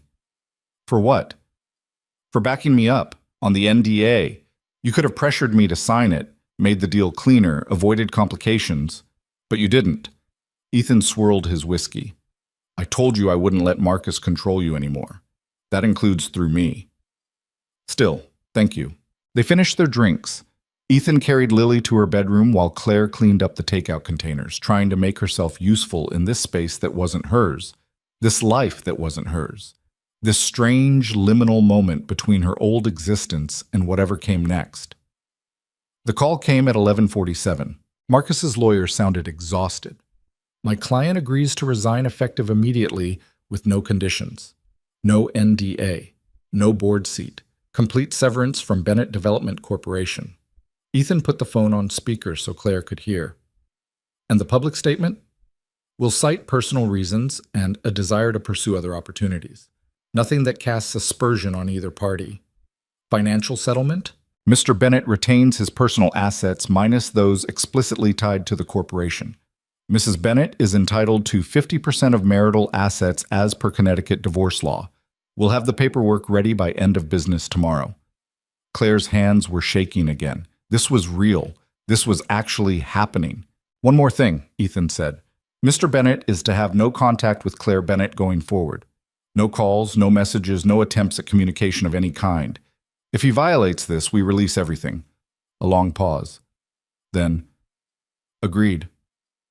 After the lawyer hung up, Claire and Ethan sat in the kitchen, the weight of what they'd accomplished settling over them like snow. We won, Claire said quietly. We actually won. First battle, Ethan corrected. Marcus won't stay quiet forever. He'll find ways to undermine this, to rebuild, to come back. Let him try. By then I'll be long gone. Ethan looked at her sharply. Gone where? I don't know. Somewhere. Anywhere that isn't Connecticut or New York or anywhere Marcus might look for me. Claire finished her water. You said I could disappear after this was over. I'm holding you to that. What about the divorce settlement? The money? I'll take enough to start over. Give the rest to charity or your foundation, or I don't care. I just want out. Claire, I mean it, Ethan. I appreciate everything you've done, but I can't stay here. This isn't my world. These aren't my people. I need to figure out who I am when I'm not Mrs. Marcus Bennett, and I can't do that in a penthouse in Manhattan. Ethan was quiet for a long time. When he finally spoke, his voice was careful. Where would you go? Boston. Back to Maggie's. Find a job, a tiny apartment, a normal life. Nothing fancy, nothing complicated, just simple and mine. You could do more than that. With the settlement money, you could travel, go back to school, start a business, anything. I could, but I think I need small right now, manageable, safe. Claire met his eyes. Does that make sense? More than you know. They sat there while the city hummed around them, 2 people who'd fought a war together, and won, but were still figuring out what victory actually meant. The next 3 weeks passed in a blur of lawyers and paperwork and carefully worded press releases. Marcus resigned publicly, citing a desire to spend more time with family. He didn't have family, but no one questioned it. Bennett Development Corporation underwent restructuring under new management. The media barely noticed because bigger scandals were always breaking, and one CEO stepping down barely registered. Claire signed divorce papers in a conference room that smelled like expensive wood polish and regret. Marcus wasn't there. His lawyer handled everything, which was both a relief and somehow anticlimactic. 6 years of marriage ended with signatures on paper and a check that made Claire feel vaguely nauseous. "You sure you don't want to contest the amount?" Ethan asked, reviewing the settlement. "You're legally entitled to more." "It's enough. More than enough." The number had so many zeros Claire had trouble processing it. "I just want it over." And then suddenly, it was. Claire Bennett, soon to be Claire Morrison again, reclaiming her maiden name, was officially single, officially free, officially terrified about what came next. She told Maggie first, calling from Ethan's office while he was in meetings. "You did it?" Maggie's voice was cautious, like she couldn't quite believe it. "You're really divorced?" "As of an hour ago. Papers are filed, settlement is done, Marcus is out of my life." "Holy shit. Claire, holy shit." "I know. Are you okay?" Claire thought about it. Was she okay? She was exhausted, anxious, uncertain about everything, but she was also sitting in a billionaire's office in Manhattan, having just escaped a marriage that was slowly killing her, so relatively speaking. "I think I will be," she said. "Eventually." "When are you coming home?" "Tomorrow. I'll catch a train in the morning. I'll make up the futon and buy wine, so much wine." After hanging up, Claire sat in the office, looking out at Manhattan spread below her like a circuit board of ambition and money and people chasing things they thought would make them happy. She'd been one of those people once. Chasing Marcus, chasing the dream of a perfect marriage, chasing the illusion that expensive things could fill the holes inside you. Now she just wanted quiet and safety and the space to figure out who she was when no one was watching. Ethan found her there an hour later. "You're leaving tomorrow." It wasn't a question. "Yeah, I called Maggie. She's expecting me." "You could stay longer, help with the transition at Bennett Development. We're turning it into something actually useful, you know. Community housing, sustainable development. All the things Marcus would have hated." "I know. And that's great. But it's your project, not mine. It could be yours too." Claire shook her head. "I need distance, Ethan. From Marcus, from this world, from all of it. I need to be normal for a while." "Normal is overrated." "Maybe, but it's what I need." He sat down across from her, and Claire was struck again by how tired he looked. The war was over, but he was still fighting it, still carrying Emma's memory like a weight he couldn't put down. "Lily's going to miss you," he said quietly. "She keeps asking when you're coming back for dinner." "I'll miss her too. She's a good kid." "She likes you. Hasn't warmed up to anyone this fast since Sarah died." The mention of his late wife hung in the air between them. They'd never really talked about Sarah, about what it meant for Ethan to be raising a daughter alone while waging war against his sister's destroyer. "Can I ask you something?" Claire said. "Would Emma have wanted this? The revenge? The takedown? All of it?" Ethan was quiet for a long time. "No. Emma would have wanted me to let it go. Move on. Focus on Lily and the future instead of the past. But you couldn't.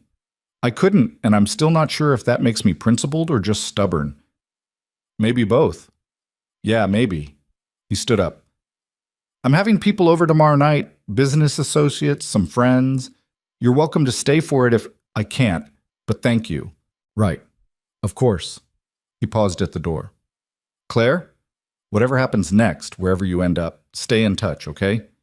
You're part of this now, part of what we built." "I'll try." But they both knew she wouldn't. This was goodbye dressed up as see you later, and they were both too honest to pretend otherwise. That night, Claire packed her suitcase for the second time in a month. Same clothes, same laptop, same silver ring from her grandmother, but everything felt different now. Lighter. Like she'd shed weight she hadn't known she was carrying. Lily knocked on the guest room door around 9. "You're leaving tomorrow?" "Yeah, kiddo, time to go home." "This could be your home. Dad has like 6 bedrooms he doesn't use." Claire smiled. "I appreciate that, but I have my own place to get back to." "Is it nice?"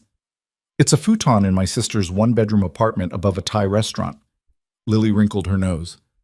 "That sounds terrible." "It's perfect." The little girl sat on the bed, watching Claire fold clothes with the intense focus children brought to everything. "Are you and my dad going to get married?" Claire nearly dropped the shirt she was holding. "What? No. Why would you think that?" "Because you helped him be a superhero and now the bad man is gone, and in movies, that's when people get married." "Life isn't like movies, Lily." "I know, but sometimes it is." Lily swung her legs. "I wouldn't mind if you did. Marry him, I mean. You're nicer than the other ladies he brings to dinner sometimes." "Your dad brings ladies to dinner?" "Sometimes. They're always boring and they talk to me like I'm stupid." Lily made a face. "You talk to me like I'm a person." "You are a person." "Exactly. That's why you should marry Dad." Claire sat down next to her, trying to figure out how to explain adult relationships to a 7-year-old. "Your dad and I are friends. We helped each other through a hard thing, but we're very different people who want different things." "Like what?" "Like he wants to build empires and change the world. And I just want to be quiet for a while." "That's boring." "Maybe. But it's what I need."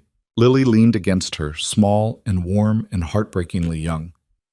"I'm going to miss you." "I'll miss you too." "Will you come visit?" Claire wanted to say yes, wanted to promise she'd come back for birthdays and holidays and random weekends, but she knew herself well enough to know she wouldn't. Coming back meant staying connected to this world, this life, this reminder of everything she'd survived. "I'll try," she said instead, which was at least honest. Lily seemed to accept this. "Can I have your phone number in case I need to talk to someone who isn't Dad or Ms. Rodriguez?" They exchanged numbers, and Claire made Lily promise not to give it to anyone else. The kid was too smart not to use it responsibly, but still, better to be clear. After Lily left, Claire finished packing.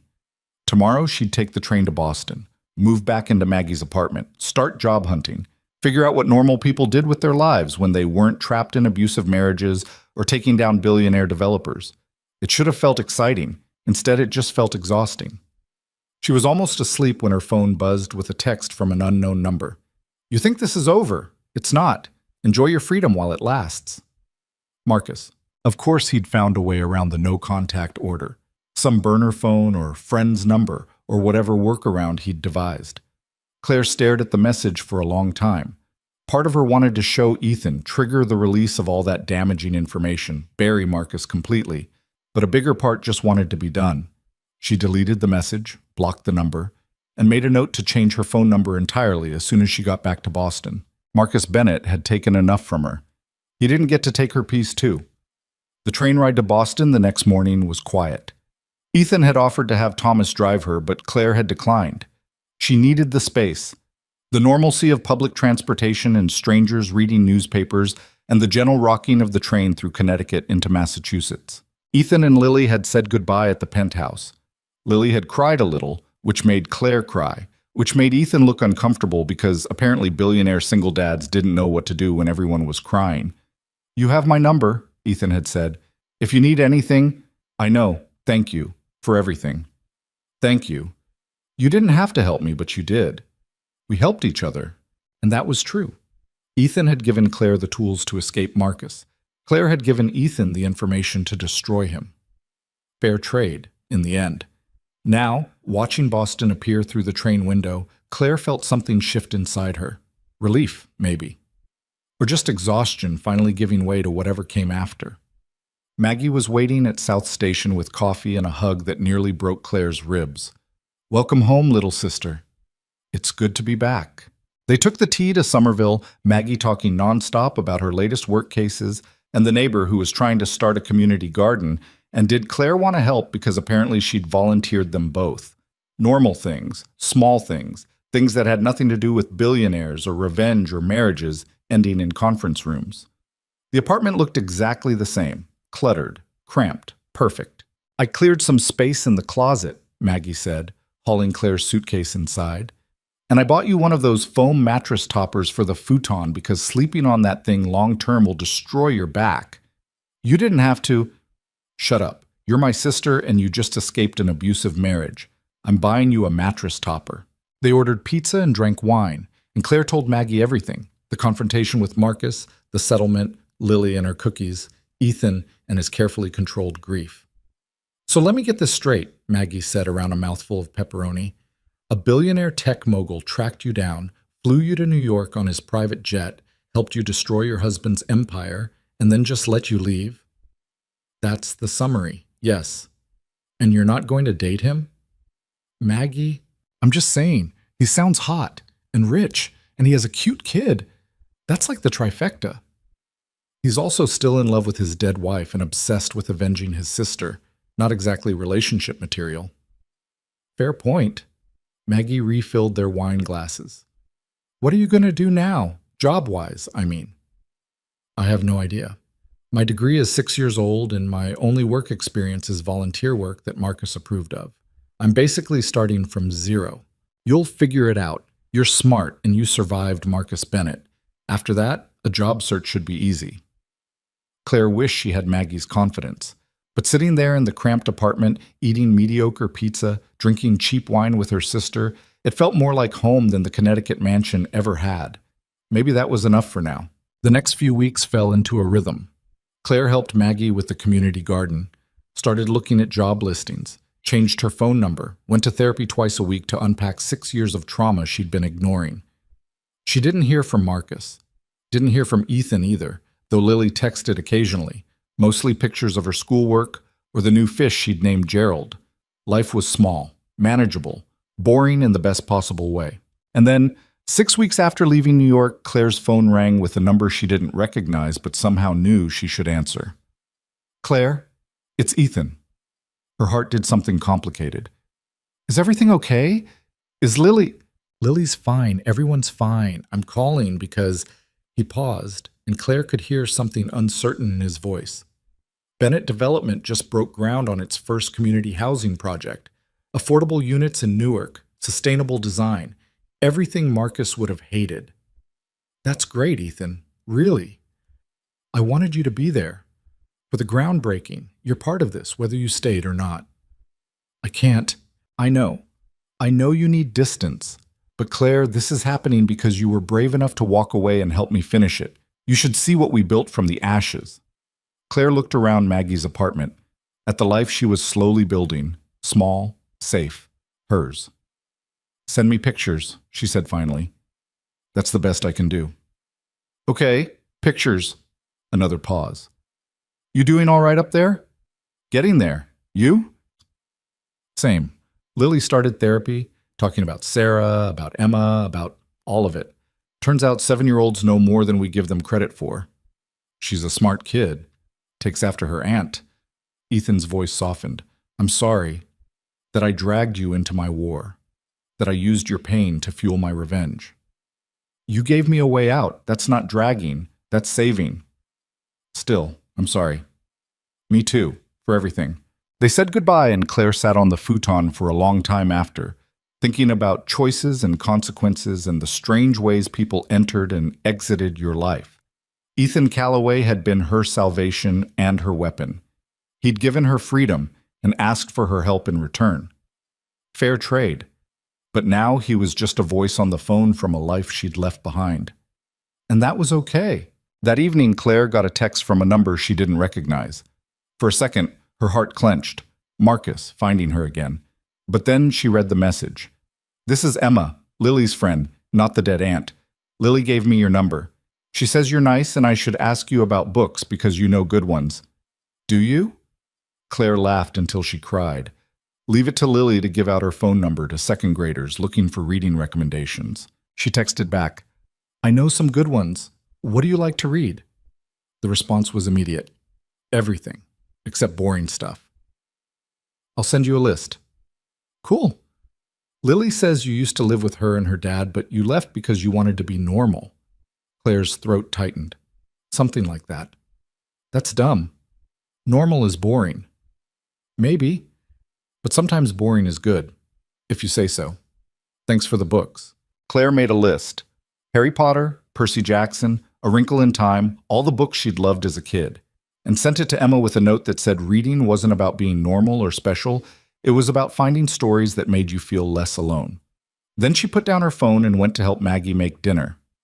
Life was small, manageable, hers. And somewhere in New York, A billionaire was building community housing from the ruins of a corrupt empire, while his daughter texted her missing friend's former roommate about books. It wasn't a perfect ending, but it was an honest one. And for Claire Bennett, Claire Morrison, that was finally enough. 3 months passed before Claire realized she was actually happy. Not the performance happiness she'd practiced during her marriage. The smile for cameras, the correct laugh at parties, the performance of contentment.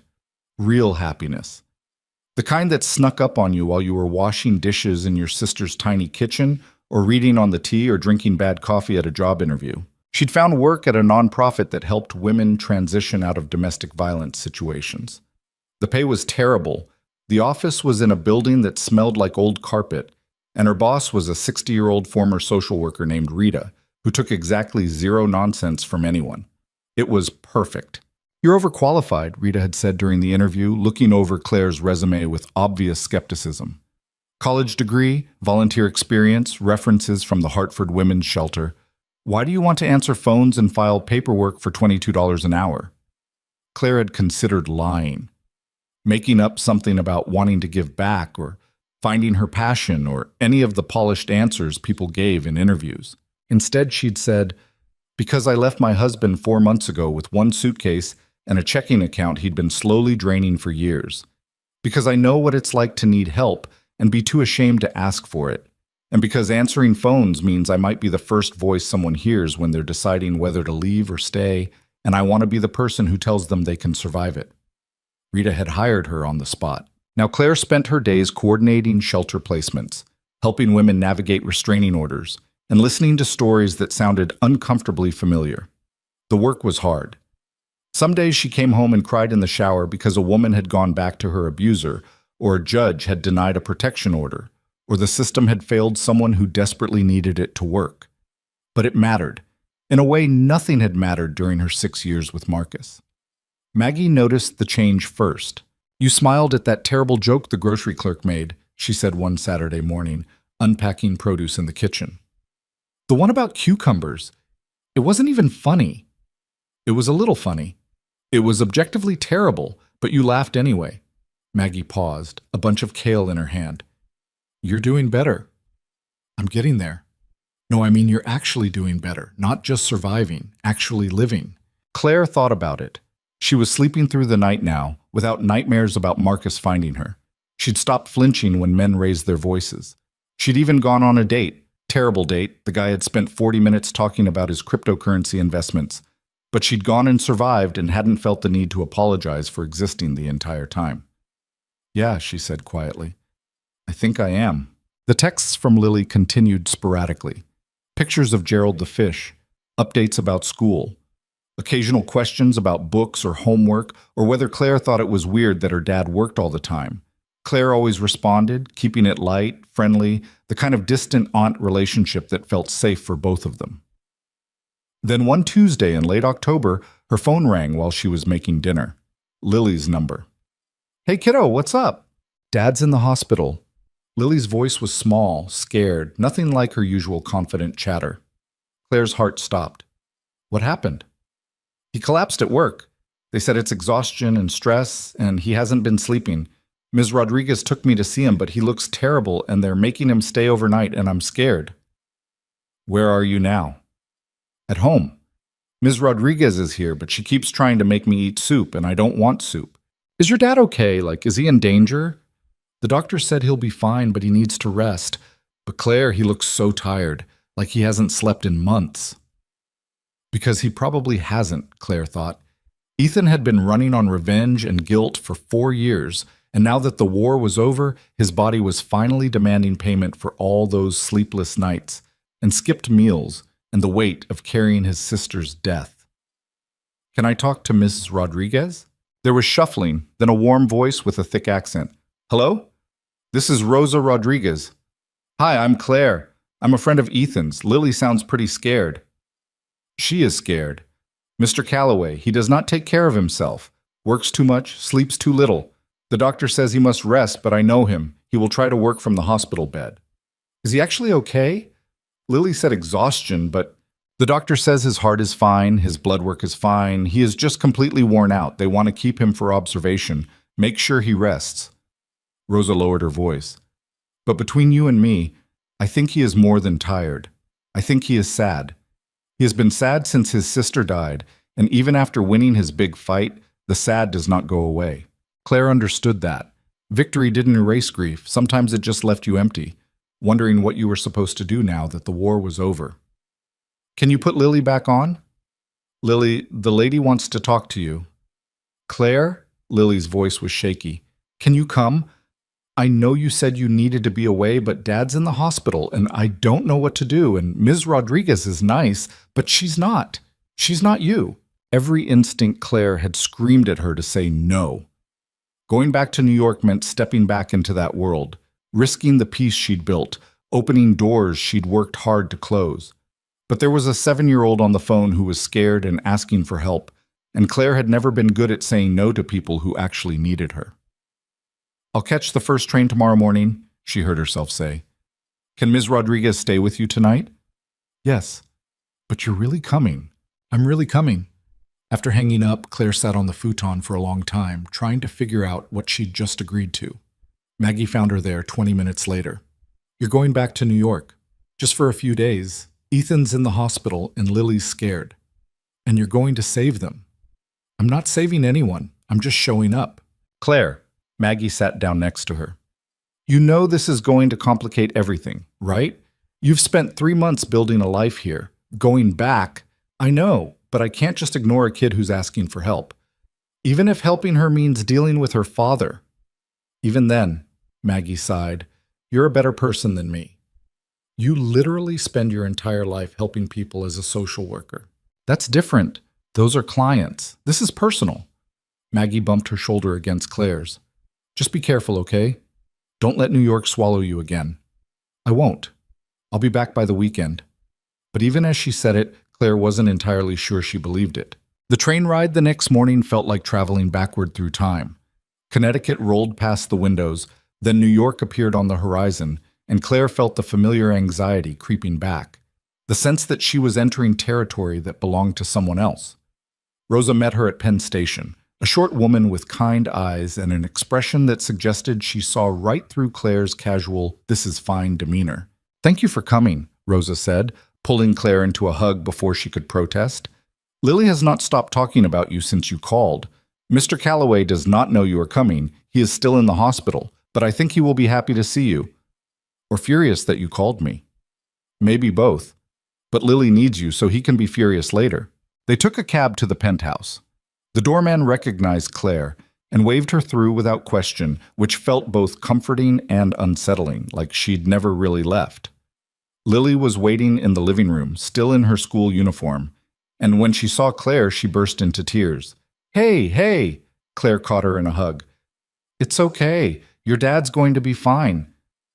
I know, but I was so scared and he looked so tired, and what if he dies like Mom died and then I'll be alone? You're not alone. You have Ms. Rodriguez and your friends, and your dad is not dying. He just needs rest. But what if? No what ifs, not right now. Claire pulled back, looking at Lily's tear-stained face. Have you eaten today?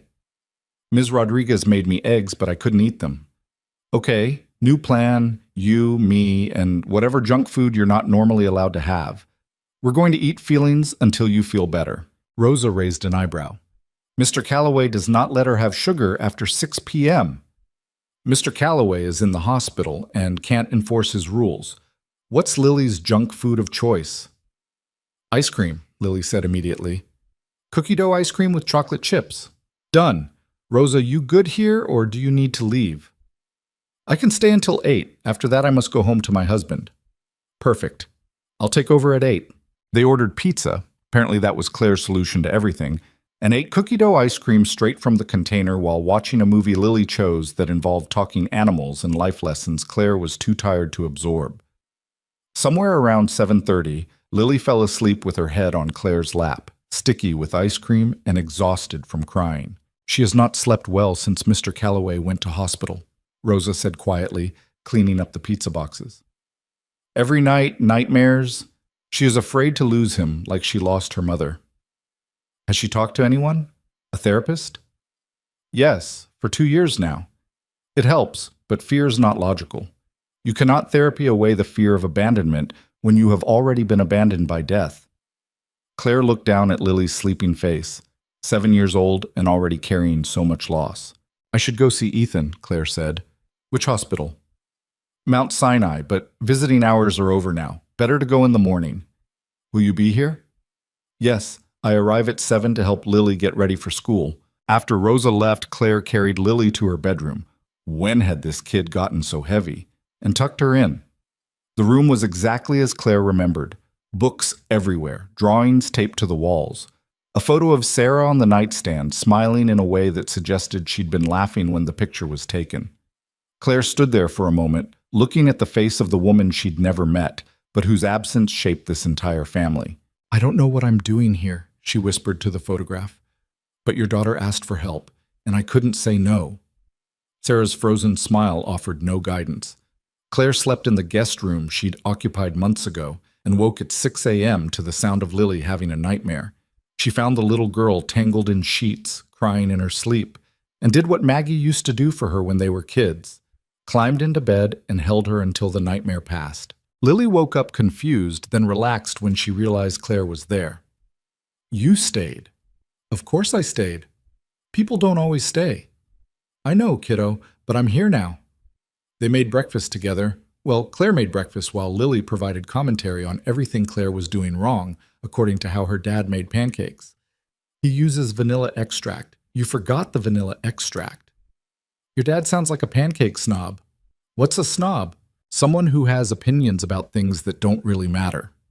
Then yeah, he's definitely a pancake snob. Rosa arrived at 7, took one look at Claire and Lily covered in flour, and laughed. You two are a disaster. We're making memories, Claire corrected. After Lily left for school, still worried but less fragile than yesterday, Claire changed into the cleanest clothes she'd packed and headed to Mount Sinai. Ethan was in a private room on the 4th floor, sitting up in bed with his laptop open, despite the very clear doctor's orders on the whiteboard that said, no work. He looked up when Claire walked in and his expression cycled through surprise, confusion, and something that might have been relief before settling on carefully neutral. Claire. Ethan. What are you doing here? Lily called me, said you collapsed and she was scared. So you came from Boston. So I came from Boston. He closed the laptop. You didn't have to do that. I know. But your 7-year-old daughter was terrified and asking for help, so here I am. Claire sat in the chair next to his bed. You look terrible, by the way. The doctor's already told me that several times. Apparently I'm exhausted and need to rest. Shocker. It's not that bad. You collapsed at work, Ethan. That's the definition of that bad. He looked away, jaw tight. I'm fine. Just been working a lot. Working or punishing yourself? Excuse me? You heard me. Claire leaned forward. The war is over. Marcus is gone. You won. But you're still acting like you're fighting, still running yourself into the ground like if you just work hard enough you can bring Emma back. You don't know what you're talking about. Don't I? I spent 6 years destroying myself trying to make Marcus happy, thinking if I just tried harder, did better, was smaller, he'd stop hurting me. You're doing the same thing except your abuser is guilt and grief instead of a person. Ethan's hands clenched on the bed sheets. Emma died because I wasn't there to stop it, because I was too focused on building my company to notice she was falling apart. So yes, I'm trying to make up for that, to do something that matters in her name. And you have. Bennett Development is building affordable housing. You've created programs to help people Marcus would have exploited. You did what you set out to do. It's not enough. It will never be enough. That's the thing about grief. There's no amount of good works that balances out the loss. You can't earn your way out of missing someone. They sat in silence for a while. Medical equipment beeped softly. Someone in the hallway was arguing with a nurse about discharge papers. Lily's scared, Claire said finally. She thinks you're going to die like her mother did. Ethan's face crumpled slightly. I know. Rosa told me, I don't know how to stop. The work, I mean. When I'm working, I don't have to think about everything I've lost. But you're scaring your daughter. And eventually you're going to lose her too. Not to death, but to distance. Because she's learning that work is more important than people, and that's a terrible lesson for a 7-year-old. I don't know how to do this, Ethan said quietly.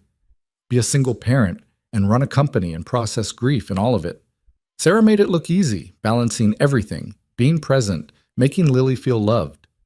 I can't do what she did. You're not supposed to be Sarah. You're supposed to be you, imperfect, grieving, doing your best you. What if my best isn't good enough? Then you figure it out. Get more help. Work less. Go to therapy. Whatever it takes. Claire stood up. But right now your daughter is at school worrying about whether you're alive, so the first step is getting out of this hospital and showing her you're okay. The doctors want to keep me another day. Then call Lily, video call her at lunch, show her your face, prove you're still here. Ethan looked at her for a long moment. Why are you here, Claire? Really? Because Lily asked, and because someone needed to tell you that winning the war doesn't mean you get to destroy yourself in the aftermath. You could have told me that over the phone. I could have, but I didn't. Something shifted in his expression. How long are you staying? I don't know, couple days, until Lily feels better. And then back to Boston, back to normal? That's the plan? Right, of course. He picked up his phone. I should call the office. Let them know I'll be back tomorrow. Ethan, I'll work from home, part-time. That's a compromise, right? It wasn't enough, but it was something. Claire decided not to push. She'd said what needed saying. The rest was up to him. She stayed at the hospital for another hour, mostly sitting in silence while Ethan made calls and pretended he wasn't exhausted. Then she went back to the penthouse to wait for Lily to get home from school. The kid burst through the door at 3:15, backpack flying, and immediately asked if Claire had seen her dad. I did. He looks tired, but he's okay, and he wants to video call you at dinner to prove it. Really? Really? He misses you. Lily hugged her so hard Claire's ribs protested. Thank you for coming. I know you didn't want to. Who says I didn't want to? You left because you wanted to be normal, and we're not normal. Dad's a billionaire, and I don't know what I am, but I'm definitely not normal either. Claire crouched down to Lily's level. You're a smart, brave kid who's dealing with hard stuff. That's pretty normal, actually. Most people are dealing with hard stuff. Some just hide it better. Are you dealing with hard stuff? Always, but I'm figuring it out. Is that why you left? To figure stuff out? Partially, but also because this isn't my world. I needed to find my own world. Does that make sense? Lily thought about it. Kind of, but I still wish you'd stayed. I know, kiddo. They made dinner together, pasta with store-bought sauce, because Claire's cooking skills had limits. And at 6 p.m., Ethan called via video chat. He was still in the hospital bed, but he'd shaved and looked more alert. Hey, sweetheart. Dad. Lily grabbed the phone. Are you okay? When are you coming home? Tomorrow. The doctors are letting me out tomorrow morning. Promise? Promise. And when I get home, we're going to have a talk about me working less and being around more. Really? Really?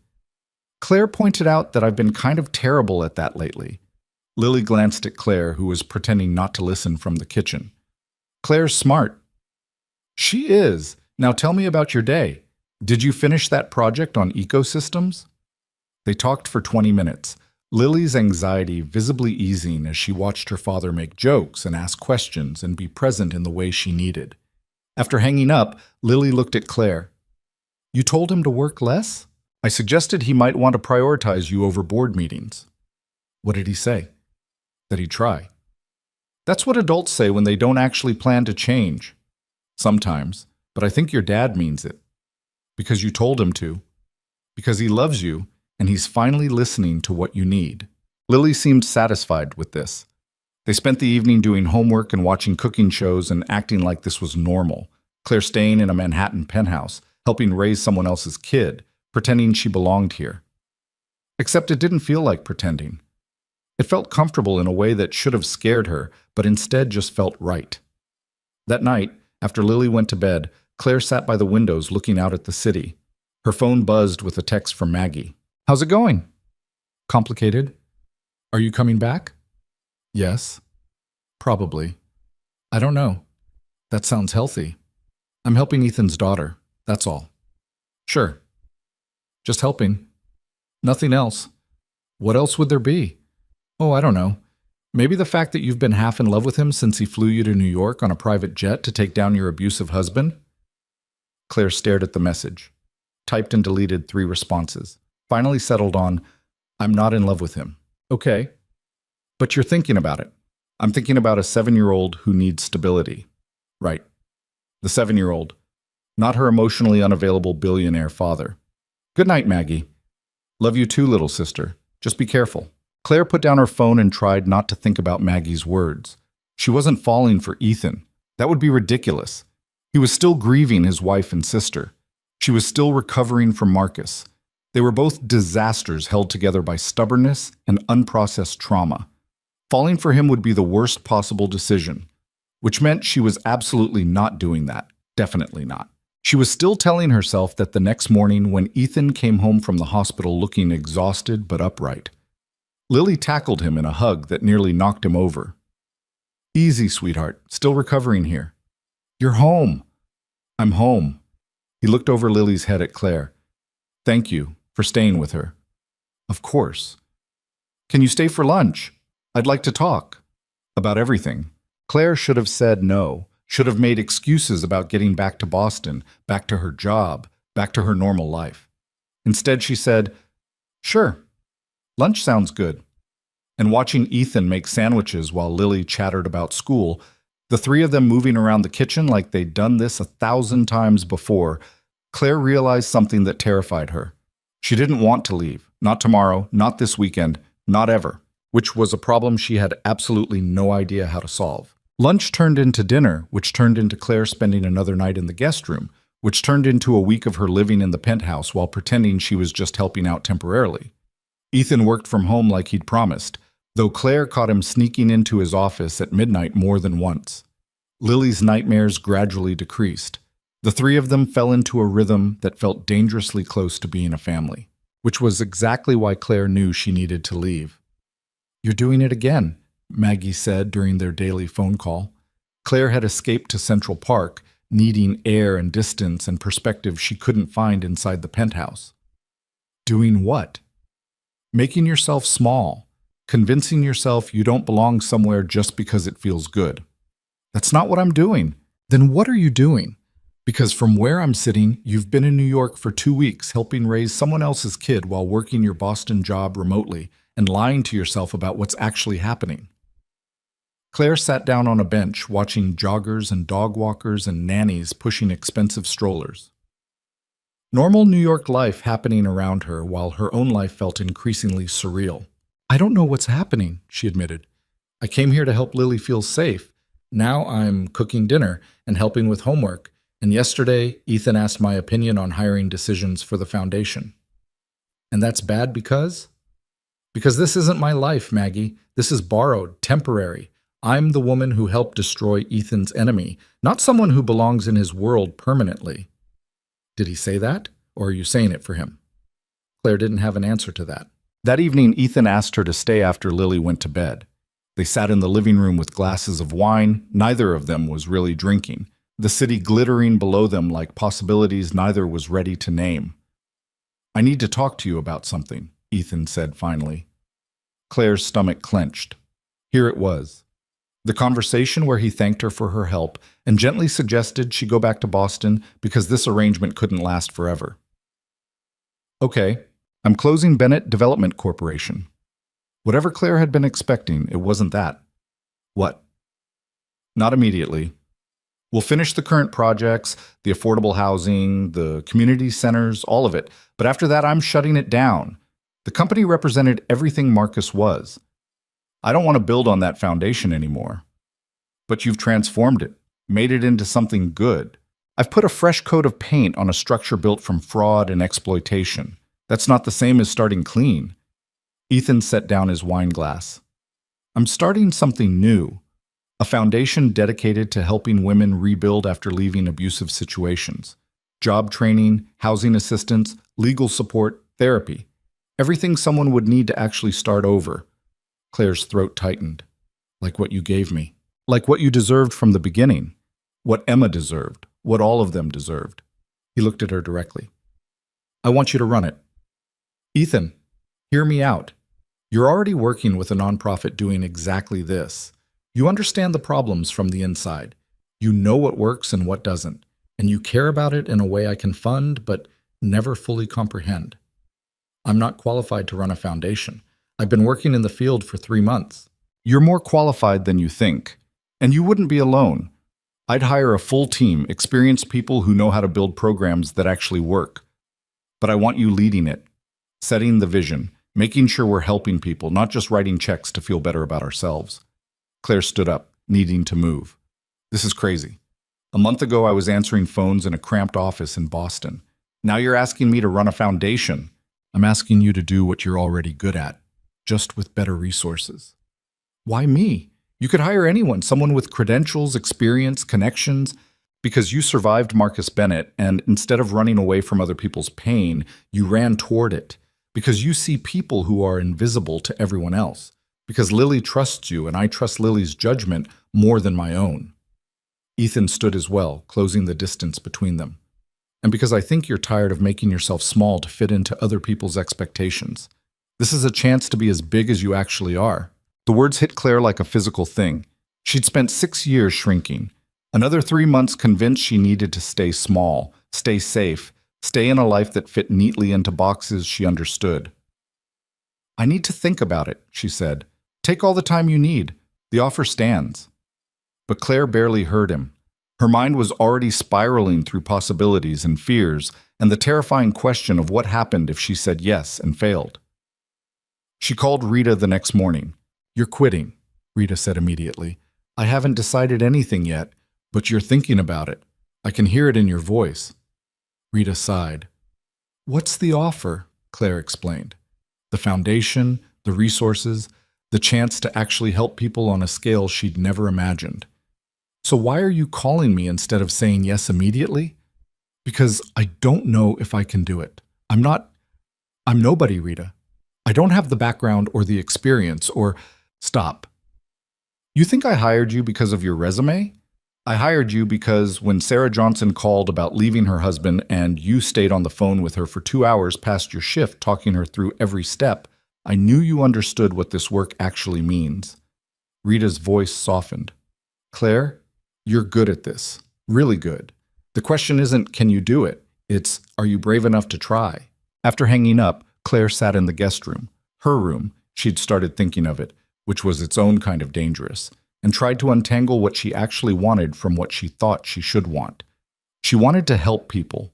That part was clear. She wanted to build something meaningful. Also clear.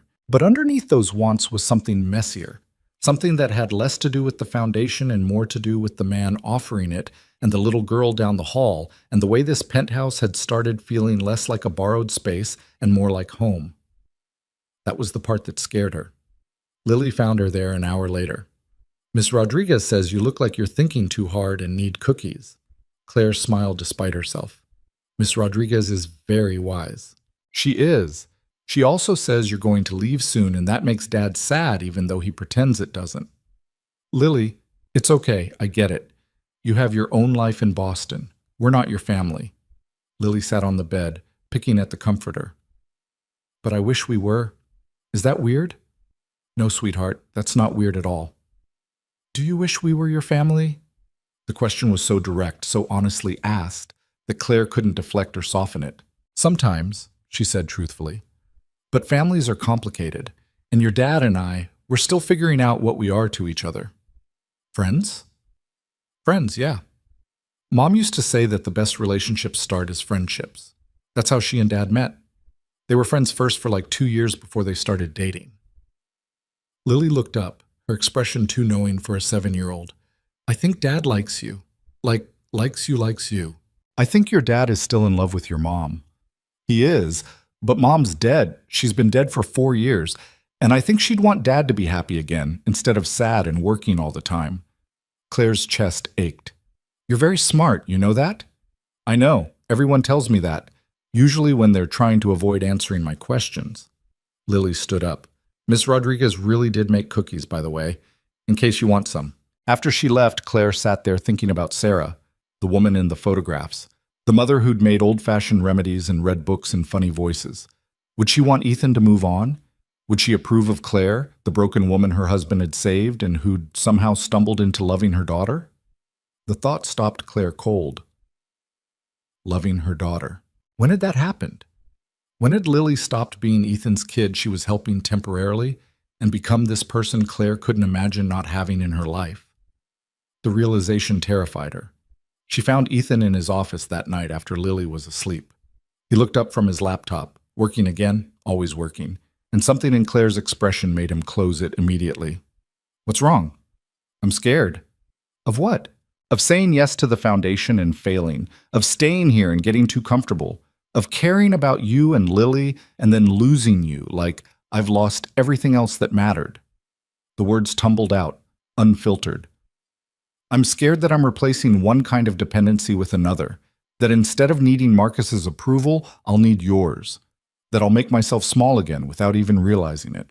Ethan came around the desk, leaning against it, giving her space but staying close enough to matter. Those are all valid fears. That's it? That's all you're going to say? What do you want me to say? That the fears are irrational? They're not. Trauma doesn't just disappear because you escape the situation that caused it. You'll probably carry pieces of what Marcus did to you for the rest of your life. That's not comforting. I'm not trying to comfort you. I'm trying to be honest. He crossed his arms. You want to know what I'm scared of? I'm scared that I'm using you to fill the Sarah-shaped hole in my life. That I'm asking you to run this foundation because I need you here, not because it's actually the right choice for you. That Lily's getting attached to someone who might leave and I'm letting it happen because I'm selfish and lonely and tired of doing this alone. Ethan. So yeah, we're both scared, both broken in different ways, both trying to build something good from the wreckage of our worst experiences. The question is whether we're brave enough to try anyway. Claire looked at him, really looked, at the exhaustion he wore like a second skin, the grief he'd been carrying for 4 years, the way he was trying so hard to be what Lily needed while falling apart himself. He was a mess. She was a mess. Together they were an absolute disaster. I want to say yes, she said quietly, to the foundation, to staying, to all of it. But I need you to promise me something. Anything. If this stops being good for me, if I start losing myself again, making myself smaller, falling into old patterns, you'll call me on it. You won't let me disappear into someone else's expectations, even if those expectations are yours. I promise, on one condition. What? You do the same for me. If I start using work to avoid grief, or using the foundation to avoid processing Emma's death, or using you and Lily to avoid dealing with losing Sarah, you tell me, even if it's uncomfortable, especially if it's uncomfortable. Deal. They shook on it, which was absurd and formal, and somehow exactly right for two people agreeing to be disasters together. So you're staying? Ethan asked. I'm staying, at least for now. We'll see how it goes. That's all I'm asking. But the look in his eyes suggested he was asking for more than that. And the way Claire's heart was racing suggested she might be willing to give it. The next 6 months were chaos in the best possible way. Claire officially took the position as director of the Morrison Foundation, named after her grandmother, the one who'd given her the silver ring she still wore. She hired a staff of 12, all women who'd survived situations similar to hers. They leased office space in Brooklyn, launched programs in 3 cities, helped 87 women in the first 4 months. The work was exhausting and fulfilling and everything Claire hadn't known she needed. Lily thrived. Her nightmares stopped almost completely. She brought Claire to parent-teacher conferences, not as her mother, they were both clear about that, but as someone important who cared. Her grades improved. She made the soccer team. She stopped asking when Claire was going back to Boston. Ethan worked less. Not easily. The man was incapable of truly relaxing, but he made it to Lily's soccer games and school events and the foundation office, where he'd show up unannounced to sit in on meetings and offer perspectives Claire didn't always want but usually needed. They still hadn't talked about what they were to each other. Friends seemed insufficient. Co-parents wasn't accurate since Lily still had one living parent who was actively parenting. Colleagues was too distant for the way Ethan looked at her sometimes or the way Claire found excuses to be near him. Whatever they were, it was undefined and complicated and somehow working. Until Marcus showed up. Claire was leaving the foundation office on a Tuesday evening when she saw him, standing across the street, leaning against a car, watching. She froze. Every instinct screamed at her to run, find somewhere safe, call Ethan or the police or someone who could make Marcus disappear. But she'd spent too many months learning to stand up straight to run now. She crossed the street. "You're violating the no-contact agreement," she said, proud that her voice only shook a little. Marcus looked older, thinner. The polish he'd always maintained was cracked around the edges. Expensive suit but rumpled, hair styled but graying, the appearance of success without the substance. "I just wanted to see you, see if you were real or if I had imagined the whole thing.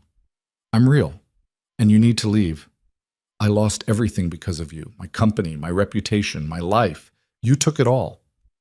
You lost everything because of your own choices. I just stopped covering for you. With him," Marcus's voice turned sharp. "Ethan Calloway. You're with him now, living in his penthouse, playing house with his kid. How long did you wait after leaving me? A week? 2 days? I'm not with Ethan. I work for his foundation. That's not what it looks like. I've been watching." "You've been watching? That's called stalking, Marcus. I deserve answers. After 6 years, I deserve to understand why you destroyed me." Claire could have listed the reasons. The bruises, the isolation, the casual cruelty. 6 years of slowly disappearing into someone else's expectations. But Marcus didn't want answers. He wanted to rewrite history, cast himself as the victim, make her the villain in a story where he'd always been the hero.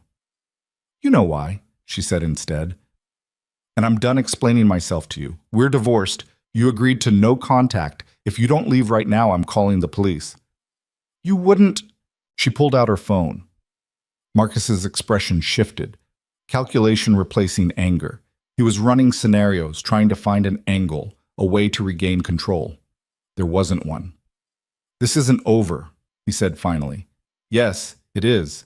It's been over since the day I left. You just haven't accepted it yet." He left, got in his car, and drove away. Claire stood on the Brooklyn sidewalk shaking until her phone rang. "Ethan, where are you? Rosa said you left the office an hour ago and you're not home yet." "Marcus was here, outside the foundation." "What? Are you okay? Did he hurt you?" "I'm fine. He just wanted to talk. I told him to leave and he did. I'm sending a car. Stay where you are."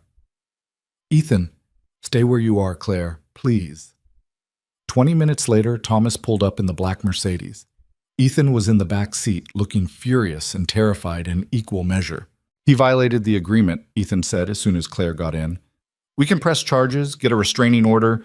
He's already gone. And pressing charges means more lawyers, more court dates, more ways for Marcus to stay relevant in my life. I don't want that.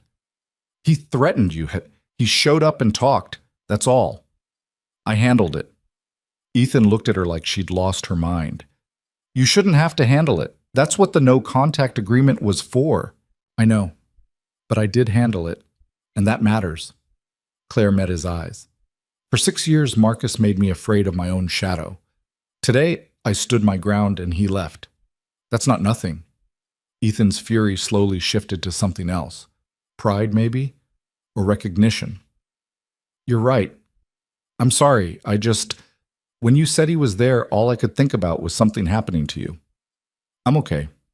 Shaky, but okay." They drove in silence for a while. Then Ethan said, "Move in with us. Officially. Not as a guest or temporary help. As someone who lives there." Claire's heart did something complicated. "Ethan, I know it's fast. I know we haven't defined what we are. But Marcus knows where the foundation office is. He probably knows where Maggie lives. The penthouse has security, cameras, a doorman who screens everyone. You'd be safer." "Is that the only reason you're asking?" "No, but it's a good reason." "What are the other reasons?" He turned to look at her fully. "Because Lily asks every morning if you're still here, like she's afraid you'll disappear in the night. Because I've gotten used to having you around and I don't want to get unused to it. Because when Thomas told me Marcus was outside your office, the only thing I could think was that I should have told you weeks ago that I'm falling for you, and now I might not get the chance." Claire couldn't breathe. "You're falling for me. Have been for months, since you stood up to Marcus in that boardroom looking terrified and brave at the same time. Maybe before that." He reached for her hand. I know it's complicated. I'm still processing losing Sarah. You're still recovering from Marcus.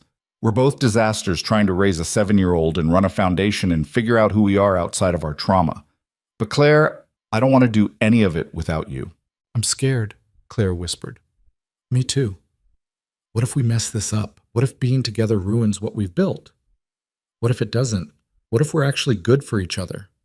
Claire thought about the last 6 months, the way Ethan had supported her vision for the foundation without trying to control it, the way she'd called him out when he worked too much and he'd actually listened, the way they'd learned to be honest about their fears instead of hiding them. It wasn't perfect. They weren't healed. But maybe healing wasn't about becoming undamaged. Maybe it was about finding people who understood your damage and chose to stay anyway. "Okay," she said. "Okay, you'll move in, or okay to the whole falling for each other thing?" "Both, all of it. Let's be disasters together and see what happens." Ethan kissed her then, soft and careful and full of promise. Thomas very obviously kept his eyes on the road. When they got home, Lily took one look at them and said, "Finally, I thought I was going to have to lock you in a closet together." "Lily!" Ethan looked horrified. "What?" "Ms. Rodriguez and I had a whole plan. You two were being ridiculous." Claire laughed until she cried, and somewhere in that cramped, messy, perfect moment, she realized something important. She'd left Marcus with one suitcase and $300, convinced she'd lost everything. Instead, she'd found everything she hadn't known she was looking for. The next year moved faster than Claire thought possible. The Morrison Foundation expanded to 7 cities. They helped over 300 women transition out of abusive situations. Claire gave a TED Talk that went viral. Major donors started calling. Marcus tried to sue for defamation, claimed the foundation's very existence implied he was abusive. The case got thrown out in 2 weeks. His lawyer sent a settlement offer. Marcus would leave Claire alone permanently if she agreed to never speak publicly about their marriage. Claire declined. She didn't plan to talk about Marcus specifically, but she refused to be silenced about her own experience. He didn't contact her again. Lily turned 8, made the honor roll, started calling Claire by her first name instead of Dad's friend Claire. They never discussed the shift. It just happened naturally, the way all the important changes in their strange little family seemed to happen. Ethan and Claire moved slowly, carefully, 2 people who'd both been broken learning to trust something good. They went on actual dates, restaurants where they talked about anything but work, walks through Central Park, a weekend trip to Boston where Maggie grilled Ethan about his intentions and decided he was acceptable but still not good enough for her sister.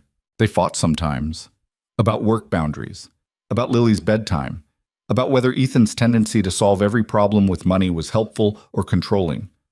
They fought and made up and learned that conflict didn't mean abandonment. 15 months after Claire had first walked into Ethan's jet, unsure whether she was heading toward salvation or disaster, they got married in a small ceremony in Central Park.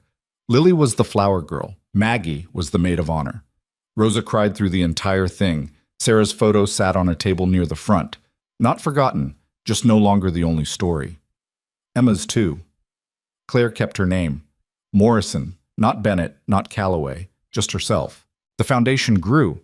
They opened a shelter in Emma's name, funded legal advocacy programs, created job training initiatives, helped women Claire would never meet rebuild lives that had been destroyed. Marcus faded into obscurity. Last she heard, he'd moved to California, started a small consulting firm, still trying to rebuild his empire, but smaller now, quieter, no longer capable of destroying lives the way he once had. Sometimes Claire wondered if he'd learned anything. Probably not.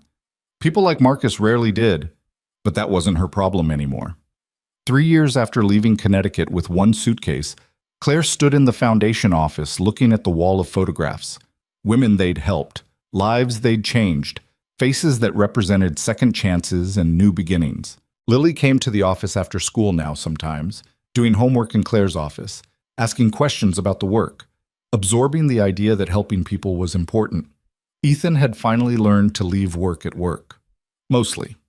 He still snuck into his office late at night sometimes, but now Claire just joined him, bringing coffee and forcing him to take breaks. They weren't perfect, still had bad days, still fought their respective demons, but they fought them together, which made all the difference. One evening, after Lily was asleep, Claire and Ethan sat by the windows looking out at the city that had witnessed both their worst moments and their healing. "Do you ever regret it?" Ethan asked. "Leaving Marcus, coming here, all of it?" "Never. You?" "Never." He pulled her closer. "I spent 4 years planning revenge. Thought destroying Marcus would make me feel better about losing Emma. But it didn't. You know what did?" "What?" "Building something that would have made her proud. Watching Lily grow up happy instead of scared. Finding you." He kissed the top of her head. "Turns out the opposite of destruction isn't revenge. It's creation. Building something good from the wreckage." Claire thought about that. About the foundation. About the life she'd built. About the little girl sleeping down the hall who called her by name and trusted her to show up.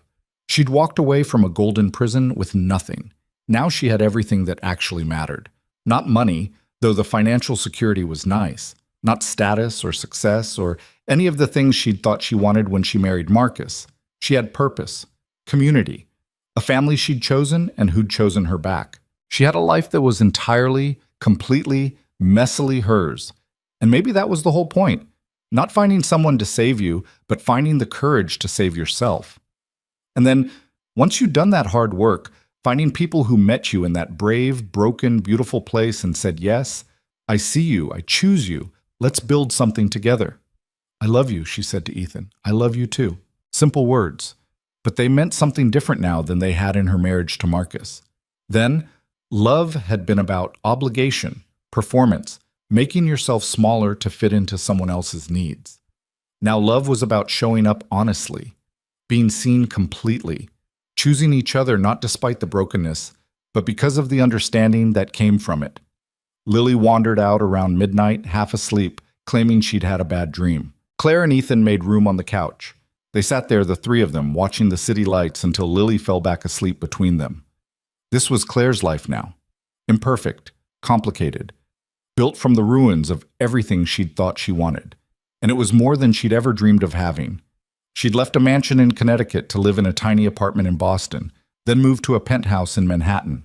But the real journey hadn't been geographic. It had been internal. From the woman who'd covered bruises with expensive makeup to the woman who built shelters for others like her. From someone who made herself invisible to someone who took up space unapologetically. The girl who'd run from a golden prison had become a woman who built escapes for others. The billionaire who'd sought revenge for his sister had found peace by honoring her memory with action instead of anger. And a lonely little girl who'd lost her mother had gained a family that chose her every single day. None of it was perfect. Perfect was a lie sold to people who didn't understand that real life was messy and hard and required showing up even when you wanted to hide. But it was real and honest and theirs.